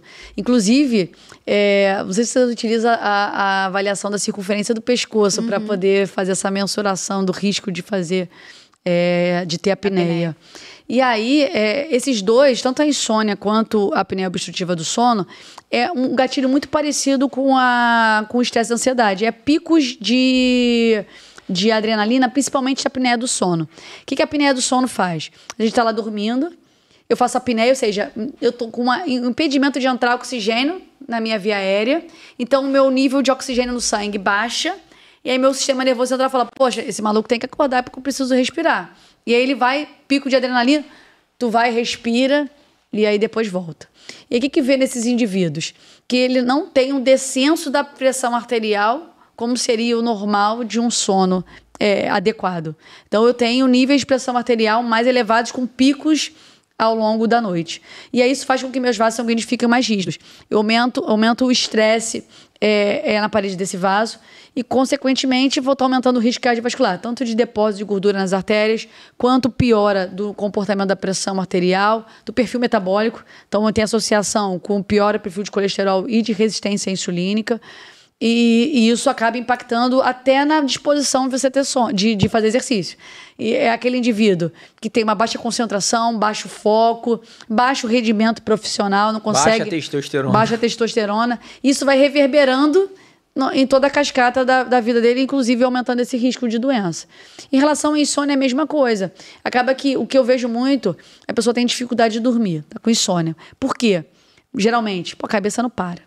Cabeça não para. Tô pensando no amanhã, nos meus problemas, eu quero resolver, tô com aquela ansiedade, que eu falo muito para meus pacientes, antes de dormir, que tem insônia, faz um diário. Vai deitar, bota tudo que tá na tua cabeça, bota no papel. Que aí tu vai dormir tranquilo. Porque tudo que você tá pensando, tu não vai esquecer. Tu pensa nesses problemas amanhã. Então tu deixa aqui, ó. É um macete para sair da tela também, que é outro problema, né? Escreve aqui, ó. Escreve todos os teus problemas. As pessoas que focam no negativo, faz um diário da gratidão, no dia, 3 coisas que você é grato do dia. Isso vem até do estoicismo. Escreve 3 coisas que você é grato do dia. E as crianças ajudam a gente muito a fazer isso. Eu faço, antes de rezar com as crianças, falo, 3 coisas que vocês são gratos. Porque você foi me buscar na escola, porque eu brinquei, porque eu comi, não sei. Cara, é isso. A simplicidade. A felicidade é na simplicidade. Não é no que eu vou ter, para onde eu vou. É no hoje. E aí você faz o diário da gratidão. Para quê? Você tem que tirar a cabeça. Porque a insônia é muito associada pela cabeça que não para. E aí, como é que você vai conseguir relaxar? Você não consegue desligar o HD. E aí isso vai ter impacto também na pressão, no colesterol e aumentando o risco das doenças cardiovasculares. E aquela questão, eu não consigo dormir, tomo remédio para dormir. Chego de manhã, eu tô com muito sono. Vou tomar um energético aqui, um café para poder dar uma estimulada.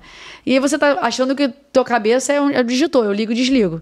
E não é bem assim. É o que as pessoas estão vivendo, né, cara? Exatamente. Imediatismo e pílula para tudo, né? Também tô fraco, tomo hormônio, não consigo dormir, tomo remédio, eu consigo acordar, é isso. Tô fadigada, eu vou tomar uma... Aí os caras chegam e não conseguem engravidar. É isso. E os pacientes, por exemplo, que já tiveram alteração cardíaca, né? Ou os infartados, eu achei muito legal o que você falou da reabilitação, né? Porque esses pacientes que tiveram ali um probleminha no coração, né? Seja uma arritmia, seja ali um infarto, para eles poderem voltar a fazer atividade física. Como é que faz essa reabilitação? Tem que ter todo um acompanhamento cardiológico antes? Idealmente sim, né? Mas, infelizmente, a disponibilidade de serviço de reabilitação no Brasil é muito ruim. E a gente está no grande centro, que é Rio, São Paulo, são os grandes centros. Mas mesmo assim a gente não tem disponibilidade de reabilitação para todo mundo, né? Então, teoricamente, todo mundo que tem uma doença no coração, seja um pós-infarto, seja depois de uma cirurgia de troca de válvula ou realização de ponte safena, ou seja, um indivíduo que descobriu uma doença congênita, uma insuficiência cardíaca, todos esses pacientes, eles precisam do exercício como uma fonte de tratamento. Além do remédio, eu preciso ter massa muscular, porque a sarcopenia é associada com o aumento do número de internações e mortalidade, descompensação dessa doença. Eu preciso ter condicionamento físico, e condicionamento físico nesses pacientes, às vezes, não é nem cardíaco, às vezes até periférico. Eu melhorar essa minha vascularização, essa minha musculatura, para que ela seja mais efetiva para conseguir captar o oxigênio. Então, todos esses indivíduos, eles deveriam obrigatoriamente ser passados. Acaba que nós, médicos, a gente tem um pouco de culpa. Então, a gente não prescreve exercício para quem que é saudável, muito menos para quem tem doença e fica com receio, né? Hoje eu peguei um paciente que ele é hipertenso e a médica falou, não, para de fazer exercício. Aí ele falou, não faz natação, não faz bicicleta, que ajudaria ele a controlar a pressão. Ele não está no nível de pressão totalmente descontrolado, ele até seria beneficiado de fazer. Então, ter esse conhecimento é fundamental. E qual é a dúvida para esses indivíduos se eles podem fazer exercício sozinho? É saber se esse coração está tendo alguma arritmia, alguma alteração de função desse coração durante o exercício que permita com que eu determine qual é a intensidade desse indivíduo que ele precisa fazer exercício para ele garantir a segurança e ir otimizando o treino. E o principal, que muitas vezes acontece,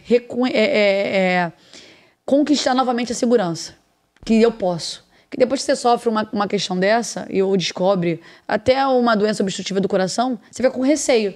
Pô, será que isso de fato vai ser benéfico para mim? Até que ponto eu posso ir? Então a reabilitação ajuda isso. A reabilitação é como se fosse uma academia, mas com monitorização. Tem médico, fisioterapeuta, educador físico, legal, que acompanha esses indivíduos. E qual a função do médico?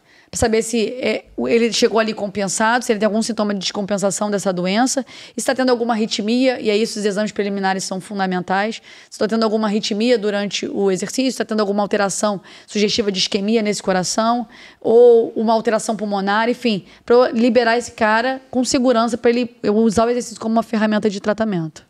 E o paciente chegando lá, 55 anos, chegou no seu consultório, com uma síndrome metabólica, colesterol elevado, com hipertenso. Esse paciente, sim, vão mudar o estilo de vida. Ele consegue desmamar, ou seja, tirar em um certo ponto a medicação para o colesterol que está elevado, para a pressão alta. O exercício é capaz de fazer isso? Bom, não só exercício, óbvio. E a gente tem que falar sobre o sono, sim, a alimentação e a atividade física. É possível, sim, tá? Você reverter uma pressão arterial, reverter o nível de colesterol. Mas isso com muito cuidado, né? As pessoas acham que assim, pô, se eu começar um remédio da pressão, se eu começar um remédio do colesterol, eu vou ficar dependente desse remédio, e isso de fato não acontece, né? Então eu sei que se eu perder peso, cada percentual que eu vou perdendo de peso, eu tenho impacto na redução da pressão. Se eu já perder 2% de peso corporal, por exemplo, uma pessoa de 140 quilos, se ela perder 2%, que não dá nem 3 quilos, ela já começa a ter um impacto melhor no controle da pressão arterial. É muito pouco, se você for pensar. Reduções mais expressivas são com 15% de redução de peso corporal. Então você consegue sim reverter. Mas isso você tem que entender muito quem é o indivíduo. Muitas vezes esse indivíduo já tem uma história na família de predisposição a ter hipertensão arterial, então já tem uma predisposição genética de ter uns vasos mais rígidos. E o que ele fez muitas vezes com o estilo de vida é ter antecipado essa manifestação. Então pode ser que com a modificação do estilo de vida você consiga normalizar essa pressão, fique um tempo sem, pode ser que lá na frente você volte a precisar, mesmo mantendo um bom estilo de vida. E o que é mais importante, mesmo que você não consiga reduzir essa medicação, tirar a medicação, você consegue reduzir. É o seguinte, eu com uma medicação, eu já consigo controlar efetivamente a minha pressão. Se eu não mudasse meu estilo de vida, às vezes eu fico com 2, 3, 4, e mesmo assim eu não consigo. E aí eu falo para eles que eles são tratados igual reis na farmácia. Porque pensa num paciente que toma remédio para pressão, para o colesterol, para a glicose. Eu falo, quando você chega na farmácia, bota um tapete vermelho para você, porque é uma venda recorrente todo mês. Então, assim, é possível você reduzir. Eu tenho um paciente que ele tem 54 anos. E aí ele foi ano passado fazer o check-up, colesterol alto. Eu falei, poxa, eu acho que é bom a gente começar um remédio para colesterol. Ele, não, Érica, não quero. E vamos tentar, eu vou melhorar meu estilo de vida. Ele já vinha num processo. E aí ele começou, já fazia exercício, começou a melhorar a alimentação. Ele estava aposentado, começou a estudar nutrição. Caraca. E aí começou a melhorar. Cara, ele veio esse ano, o colesterol dele normalizou. Eu falei, pô, é muito sensacional isso. Você deve ser colérico, hein? Então, ele normalizou, ele está estudando. Eu falei, cara, mesmo que tu não faça, eu nem tenho, a pretensão dele era mais autoconhecimento, ele nem pretende trabalhar com isso, ele está terminando. Cara, ele melhorou. E ele, você estratificando, ele tinha um risco baixo. Ele não tinha risco alto. Ele não tinha placa, ele não tinha nenhum comemorativo que me obrigar. Não é questão de obrigar, porque eu não consigo obrigar ninguém. Mas que eu tivesse mais argumento para poder convencê-lo que o remédio seria necessário. Então a gente precisa entender muito bem qual é o risco e conversar com o paciente. Às vezes o paciente não quer, então tá bom, então vamos. Às vezes o que eu faço é o seguinte, vamos tentar, daqui a 4 meses a gente reavalia. Seja a pressão, que às vezes a pressão tá limítrofe, ou seja o próprio colesterol. Pô, vamos esperar uns 4 meses, vamos reavaliar. A gente faz ação e reavalia, com o tempo pra saber se está tendo efetiva a ação ou não. Eu queria te fazer uma pergunta contrária agora. Recebo muitos jovens também, com 30 anos, com colesterol tocado, e muitos cardiologistas e muitos endócrinos já passando uma civastatina, com algo muito tocado ali. E sem uma estratificação, cara, pessoal com 30 anos, 25 anos. Pô, os cardiologistas vão me pegar, eu não passo direto, não. Exatamente. Eu não passo. Não, mas acho que tem que ser falado, cara. Eu também acho que tem que ser falado. Porque a gente não pode tratar somente um número laboratorial. Exato. Inclusive, hoje, Tem um paciente que... Eu falei, cara, você tava com colesterol alto, ele tava com LDL de 39. E aí, Doppler de carótida, ele não tinha nada, nenhum outro comemorativo. Eu falei, pô, vamos tirar. Vamos ver para que lado que vai esse teu colesterol. Eu duvido, né? Que ele queria tirar. Não, ele tirou. Conseguiu? Não, porque o paciente tem medo também. Ao mesmo tempo, quando entra, medo de tirar. Não, mas aí tem que ter conexão. A pessoa tem que confiar em você. Aí eu falei, bom, vamos experimentar. O que eu gosto muito de usar, não sei se você usa, é Psyllium. Eu sou apaixonado pelo Psyllium. Ele está até na diretriz de cardiologia, de dislipidemia, no controle do colesterol. Ele é ótimo para modelar as fezes, então ele consegue, nas pessoas que têm uma constipação, melhorar a performance das fezes. E ele tem a opção que ele como se ele não deixasse a gente absorver o colesterol. Ele vai modulando as fezes e elimina um pouco a redução dessa absorção do colesterol. Então, ele tem bom para os pacientes que têm baixo risco. Pô, vamos tentar com o Psyllium. É uma fibra que hoje em dia já tem um monte de empresa botando ela industrializada. Antigamente, a gente tinha muito em casa de produto natural, que algumas pessoas têm um pouco de pé atrás de poder consumir, e que você tem impacto na redução do colesterol. Paciente de baixo risco, vamos tentar. Né?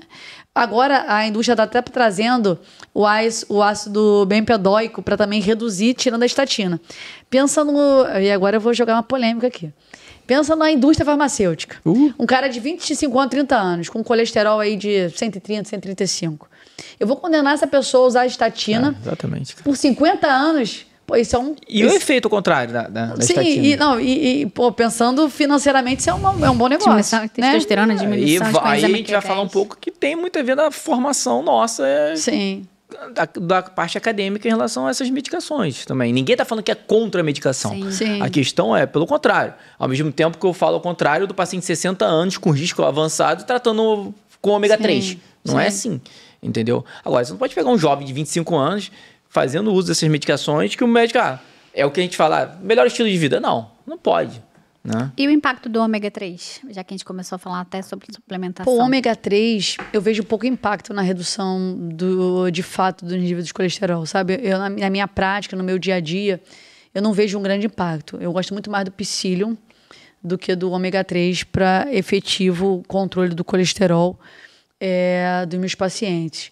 Então, eu não vou te falar a verdade, eu não uso muito, não. Eu gosto mais do Psyllium com um efeito melhor, com o devido cuidado. O que o Psyllium precisa? Qual cuidado? Hidratação. Então, você precisa estar bem hidratado para que você não até piore a constipação, né? Então, meu efeito, a minha experiência com o Psyllium é muito melhor do que com o ômega 3. Tá, e em relação ao que você tinha falado lá anteriormente, que é só como uma questão de curiosidade mesmo, em relação aos anabolizantes, quais são os malefícios que os anabolizantes trazem para a saúde cardiovascular? Aumenta risco de infarto? Então, o anabolizante, a gente tem receptores de testosterona, principalmente os homens, na nossa vascularização, né, no nosso coração, tá? E aí, quando a gente dá a dose do anabolizante, ele faz hipertrofia ventricular. Ele faz com que esse coração aumente de tamanho. Só que esse aumento de tamanho, ele não é acompanhado do aumento da vascularização. Então, esse coração, ele tem estímulo de hipertrofiar, fica mais grosso, e não aumenta sangue que está chegando para irrigar esse coração. Então, o coração vai perdendo a eficiência. E aí, a primeira coisa que o coração perde é aquele grau de torção, que, na maioria das vezes, a gente não vê nos exames convencionais. Então, a primeira coisa que ele perde o grau da torção. Então, ele não consegue fazer essa torção efetiva do coração. E aí, a longo prazo, esse coração vai hipertrofiar e vai crescer, né? E depois vai dilatar. Então, é um fator. Outra coisa como ele tem receptor no aparelho dos vasos, ele aumenta a rigidez vascular. E aí, aumenta o risco de hipertensão arterial. Pior perfil de colesterol, então a gente vê dislipidemia importante com a utilização. Então, níveis de LDL, que é o colesterol ruim, bem alto com a utilização. E até redução um pouco do colesterol bom, que é o HDL. Também tem estado pró-trombótico, aumenta o risco de trombose. Então, a gente vê, às vezes, infarto secundário de trombose. Quando você vai ver, não tem lesão nenhuma. Tem trombo na coronária que levou uma interrupção do sangue em alguma região do coração e aí levou ao infarto. Recentemente eu peguei um caso de AVC num paciente de 50 e poucos anos, e a gente descartando todas as possibilidades, grande chance que tenha sido a utilização do anabolizante. Então, os principais riscos são disfunção desse coração, insuficiência cardíaca, aumento da pressão arterial e aumento do risco de infarto e AVC. Mas a disfunção é muito relacionada ao uso abusivo, né? Não necessariamente. A gente não tem essa... Não tem esse limite? Não tem esse limite. Mesmo se num paciente... Porque o paciente que tem um hipogonadismo também tem risco vascular. Mas é diferente. O que eu tô falando é um paciente precisa fazer uma TRT, simples. Sim. Botarem em uso fisiológico. Mas aí qual o nível de testosterona que tu deixa? Fisiológico. 600? Que é o fisiológico. 600. 600, vamos botar 600. Que não muda muito ali, né? O paciente, você deixar o paciente tem que estar no fisiológico. Sim. Óbvio. O suprafisiológico é isso que a gente está falando. É só para deixar... porque o que a gente vê é acima de 1000. Mas é o supra, é isso que eu estou falando. É o suprafisiológico. Mas o problema é que... muito provavelmente já é uso abusivo, porque num tratamento de hipogonadismo... Mas o hipogonadismo ele é indicação. É indicação. É a indicação da reposição. Isso é para reposição e, ao mesmo tempo, até para prevenção de doença cardiovascular. O paciente está em fisiológico. Mas é indicação médica, né? Sim. Mas aí o problema... Isso é muito médico, não underground ainda. Mas aí o problema disso é que a gente sabe. Só que a maioria das pessoas que vão procurar... Falou, não, doutor, tô cansado, tô fadigado, não sei o que, quero... Toma isso aqui, isso aqui é uma terapia de reposição hormonal, isso aqui não é anabolizante. Mas esse é o grande problema. Por isso que a ideia aqui é a informação. Porque existem médicos que acabam... A testosterona foi feita para fazer uma reposição, ponto. Né? Isso é bom. O homem com testosterona baixa pode causar câncer de próstata. Olha o movimento ao contrário. Que antigamente, não, fazer reposição hormonal aumenta câncer de próstata. Não, isso já caiu por terra. Tá? O problema é que tem médicos que vão seco nesses pacientes, que é o paciente jovem, com testosterona baixa, gordinho, estilo de vida péssimo, empurra testosterona no cara. O que faz? O cara fica infértil. Hoje eu estou virando para-raio disso, de recuperar o eixo desses pacientes. Né? Então, é importante o pessoal entender que a reposição se tem, primeira coisa, óbvio, é buscar a origem do problema. Geralmente é o estilo de vida. Você fazer uma reposição no paciente de 30 anos já muito... Dificilmente eu não faço. Porque está muito relacionado ao estilo de vida ou se ele tem algum problema central. Exceto o MOSH também, né? Ou o MOSH, que é o paciente com hipogonadismo e obesidade, você tem que fazer para ele sair desse ciclo. Ok. Mas se o paciente está ainda com desejo de ter filho, a gente faz de outra coisa. Clomifeno, induz ele a produzir. Agora, outra coisa é... Isso que acontece. Chega no médico caveirinha, né? Que o cara pega esses pacientes, não, vamos fazer reposição hormonal. O cara vai sentir super-homem, vai sentir bem e vira refém disso. E aí pode acabar nessa situação. Então, o problema é que a informação hoje é isso, né? Então, às vezes eu pego o paciente, eu quero dizer, o paciente com 50 anos, ele precisa fazer uma reposição hormonal, tá ali fadigado. Pô, eu preciso ajudar esse cara a aumentar, até para não entrar em sarcopenia. Putz, medo por causa do câncer de próstata, porque, foi falado em câncer de próstata, por risco cardiovascular. Não. Trazer para o fisiológico e ficar atento por desses médicos caveirinhas, sim, que usam isso para monetizar o consultório, né? O que eu vejo, eu tenho alguns pacientes que são atletas do jiu-jitsu, atleta amador. E aí, o que eles falam, né? E isso acaba, o pessoal tá usando bastante. E qual a ideia do jiu-jitsu? O pessoal treina todo dia e alta intensidade. E, fica cansado, fadigado, lógico. E ele fala, depois que eu comecei a usar... eu tô um aço. Eu recupero bem. Tudo que você quer. É super-homem, pô. É super-homem. Eu recupero, eu treino melhor, tô com mais força e eu consigo treinar em alta intensidade mais vezes. Tá bom. Ninguém avisou do risco cardiovascular nem da infertilidade, não né? Só isso, vai ficar refém. Você vai ficar refém. O problema é quando fica suprafisiológico, até o cara tá com 1.500, 2.000, você deixar ele para fisiológico, para 800, ele vai sentir essa queda. Você vai ficar refém disso. E os riscos, eles têm que ser ditos, né? Porque tá errado fazer dessa forma, né? Tem as indicações médicas são uma coisa, a fazer essa parte de uma forma, né? Que não é uma indicação formal, tem seus riscos. E os riscos têm que ser avisados. Tanto da parte cardiovascular, como o que a gente vê foi o que o Diogo falou, da infertilidade. Então, muitas vezes, obviamente, esse rapazinho vai poder recuperar o seu eixo ali para engravidar? Pode, mas pode ser que não. É raro, mas acontece. Né? Então, imagina aquele rapaz novo que resolveu fazer anabolizante para ficar mais forte, para treinar o jiu-jitsu, casou e não consegue ter filho porque usou testosterona. E isso independe da dose do tempo. Não, mas aí vai botar a culpa na mulher. Deixa eu te falar. Exato. Não, e a mulher vai ser lá, aquela Virada cabeça pelo pra avesso. baixo e é o eixo inibido. E que, assim, a maioria das vezes volta, mas pode não voltar. Esse risco existe de não voltar aquele eixo e ele viver e ser infértil por causa de um uso de anabolizante. Sabe qual é o problema? O viés da Érica, ele só pega a galera supra, eu não tenho dúvida. Com não certeza. vai você um cara que faz uma reposição pra ver, se tá, não Hipogonadismo, tem dúvida. hormônio. Eu tenho uns 2 pacientes que fazem reposição com indicação, né? E aí eles se preocupam em fazer acompanhamento. E realmente e é o seguinte, qualquer remédio, aí seja hormônio ou não, pode ter efeito colateral. Com certeza, isso aí. Enfim, até às vezes até comida a gente tem efeito colateral. Fitoterápico também. A planta, fitoterapia, você vai ter efeito Então, colateral. assim, você tem que comunicar hepatotoxicidade. o paciente, tem que conversar. Ó, é isso, eu acho que você tem indicação, pode ser que aconteça, a gente vai acompanhar. Pode ser que você se adapte super bem, pode ser que tenha. Enfim, eu acho que gosto de ter clareza. Às vezes Inclusive, até para esses pacientes que usam, fazem um uso abusivo, embora eu não prescreva, embora eu não concorde, eu não sou juíza para condenar você. Tu é culpado. Sim, O que eu gosto de falar para eles? Que eu tô aqui mostrando o caminho.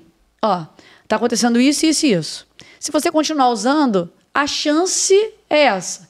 Eu vou bater o martelo que com certeza vai acontecer, embora já tenha disfunção, se aquilo vai agravar ou não, a gente tem probabilidade, mas eu não tenho certeza. Então, se você for por esse caminho, pode ser que aconteça isso. Se você for para esse aqui, pode ser que a gente consiga reverter. E essa certeza eu não tenho. Então, mas só que você tá com a decisão. Você não vai pegar lá na frente desprevenido. Pô, se eu soubesse, eu teria feito diferente. Pô, toma isso aqui. Isso aqui é a realidade. Qual caminho que você quer ir? Eu tô contigo. Porque eu não sou juiz, eu tô aqui para te acompanhar. E aí você tá sabendo da consequência que vai acontecer, que pode ser que aconteça. Você tá escolhendo, você pode escolher. E aí eu vou te tratar pro lado que for. Tem gente, tem médico que abandona o paciente, né? Que demite. Cara, a escolha é sua. Então, eu tô te mostrando, a gente vai para esse lado ou vai para esse. E aí a pessoa, no geral, na grande maioria das vezes, fala, não, doutor, eu quero saúde. E aí acaba você repensando, não, vamos tentar reverter isso aqui e eu vou parar. E esse desmame é difícil, não é simples não. Sim. Mudando de assunto aqui, o que eu queria saber é atleta de ponta. Qual o risco do triatleta, atleta mesmo de alta intensidade? Tem mais risco cardiovascular? Então, o exercício tem a famosa chamada curva em U, né? Que é o seguinte, pouco exercício é muito ruim, porque é o sedentário. Aí você atinge o exercício que seria a dose ideal, com os benefícios, e tem o excesso do exercício.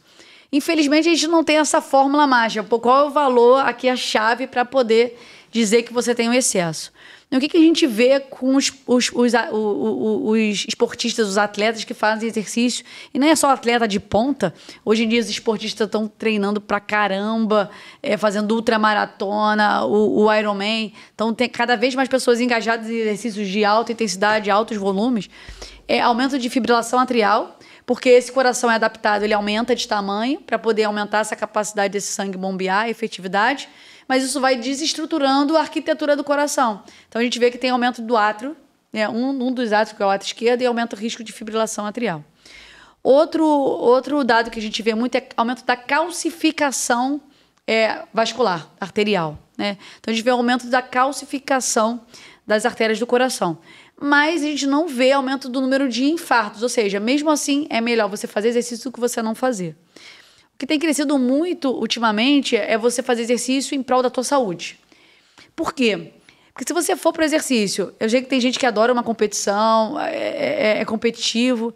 Só que se você passar da barreira do exercício como um prazer, do exercício para obrigação, você acaba tendo que performar, treinar sempre em alta intensidade, aumentando o risco de lesão, que isso pode prejudicar a tua vida, porque a maioria dos esportistas não são atletas de ponta, a maioria dos esportistas trabalham para poder sustentar o luxo do exercício.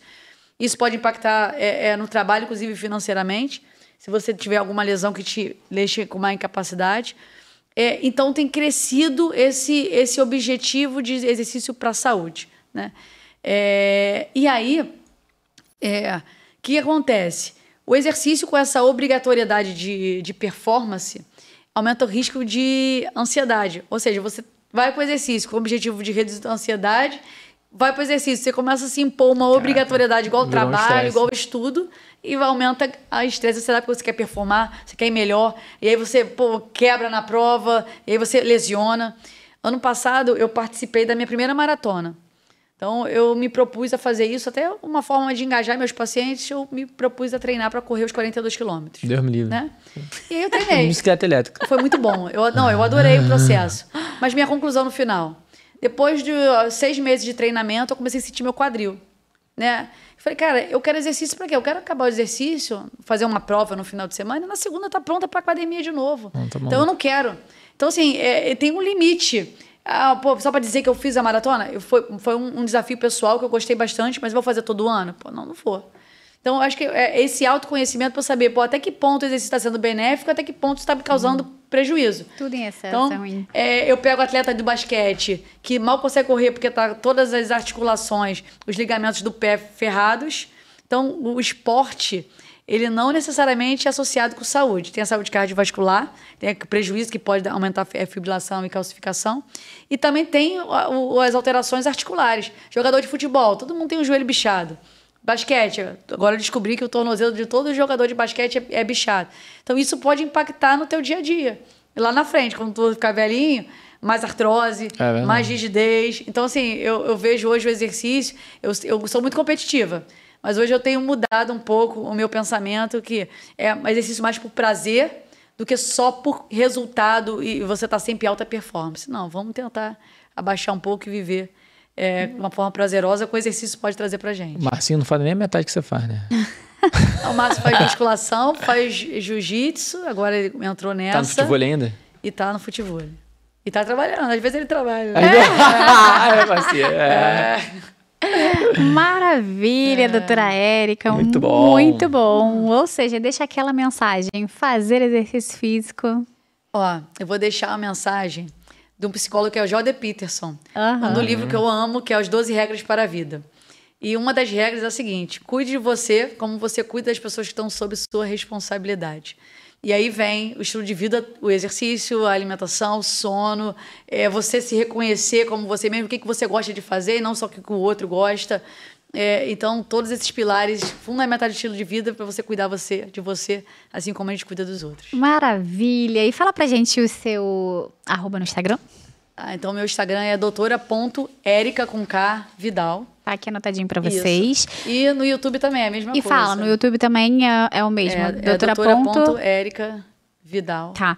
E o pessoal, se ficar com alguma dúvida, você costuma abrir caixinha, responder perguntas, vai no direct? Como é que Pode faz? no meu direct, se ficar com dúvidas, eu respondo frequentemente. Eu gosto de ter essa interação, porque as pessoas tão carentes de informação. Sim. E eu gosto de responder, porque isso pode mudar a percepção e a vida de uma pessoa. Então, se a gente conseguir impactar uma pessoa, já valeu a pena. Você tem algum curso?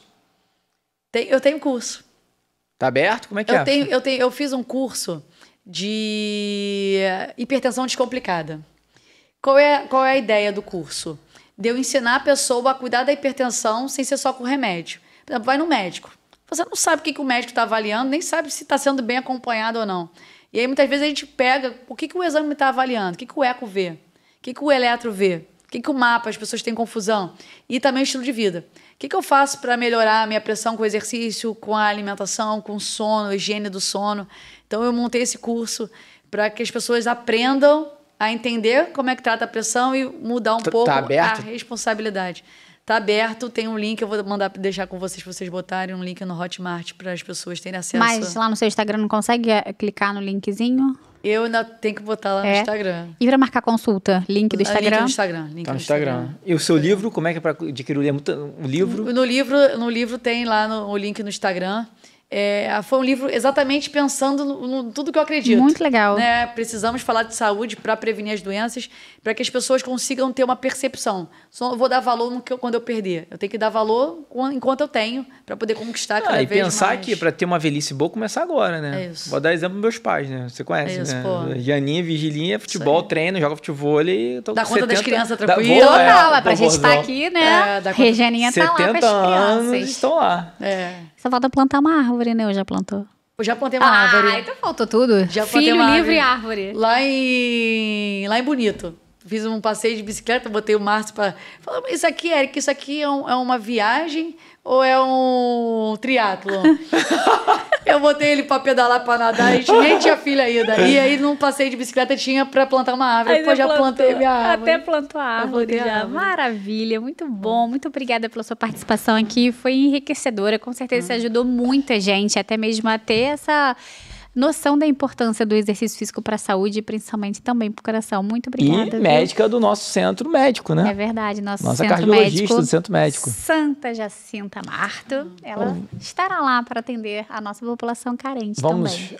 Antes dos avisos paroquiais, aqui, ó. Esse aqui é o livro de Fátima, que também tem na loja Anima, né? Somente online, esse aqui é para você. Para você de presente, autografado pela Kenny e pelo Bertaldo. Aí eles contam a história toda de Fátima. Tudo isso, é uma lembrança para você. Agora hoje vamos aos avisos paroquiais. O terço, aproveitar a quaresma, ó. Terço bonito isso aqui. Calma aí, deixa eu botar direitinho aqui. Olha aqui, ó. Ó o terço, que bonito. E São José, olha que bonito isso aqui. A imagem tá linda. Imagem linda, né? Pessoal, não se esqueça de se inscrever no nosso canal. Deixa eu passar para vocês aqui. O nosso canal agora aqui do Anima Saúde é @AnimaSaudePodcast, tá? Então se inscreva no nosso canal. A gente separou ali do Anima Podcast oficial, da Kenny do Bertaldo, em relação ao YouTube. E o nosso YouTube agora é só do Anima Saúde. Então tem o YouTube do Anima Podcast oficial e tem o YouTube do Anima Saúde Podcast. Para você ter a entrega dos nossos episódios para você no YouTube, siga o nosso canal, @Anima Saúde Podcast, tá bom? Deixe seu comentário, curte, compartilhe e siga todas as outras nossas redes do Anima oficial. Deezer, Amazon Prime, YouTube. E tem mais um, nossos canais no Instagram. E tá Spotify, amor. Spotify. Estamos em todos, ou seja, vocês não têm desculpa para não nos assistir ou nos ouvir. Muito obrigada mais uma vez. Érica, foi ótimo. Muito obrigada. Tchau, tchau, pessoal. Até a próxima quarta. Tchau.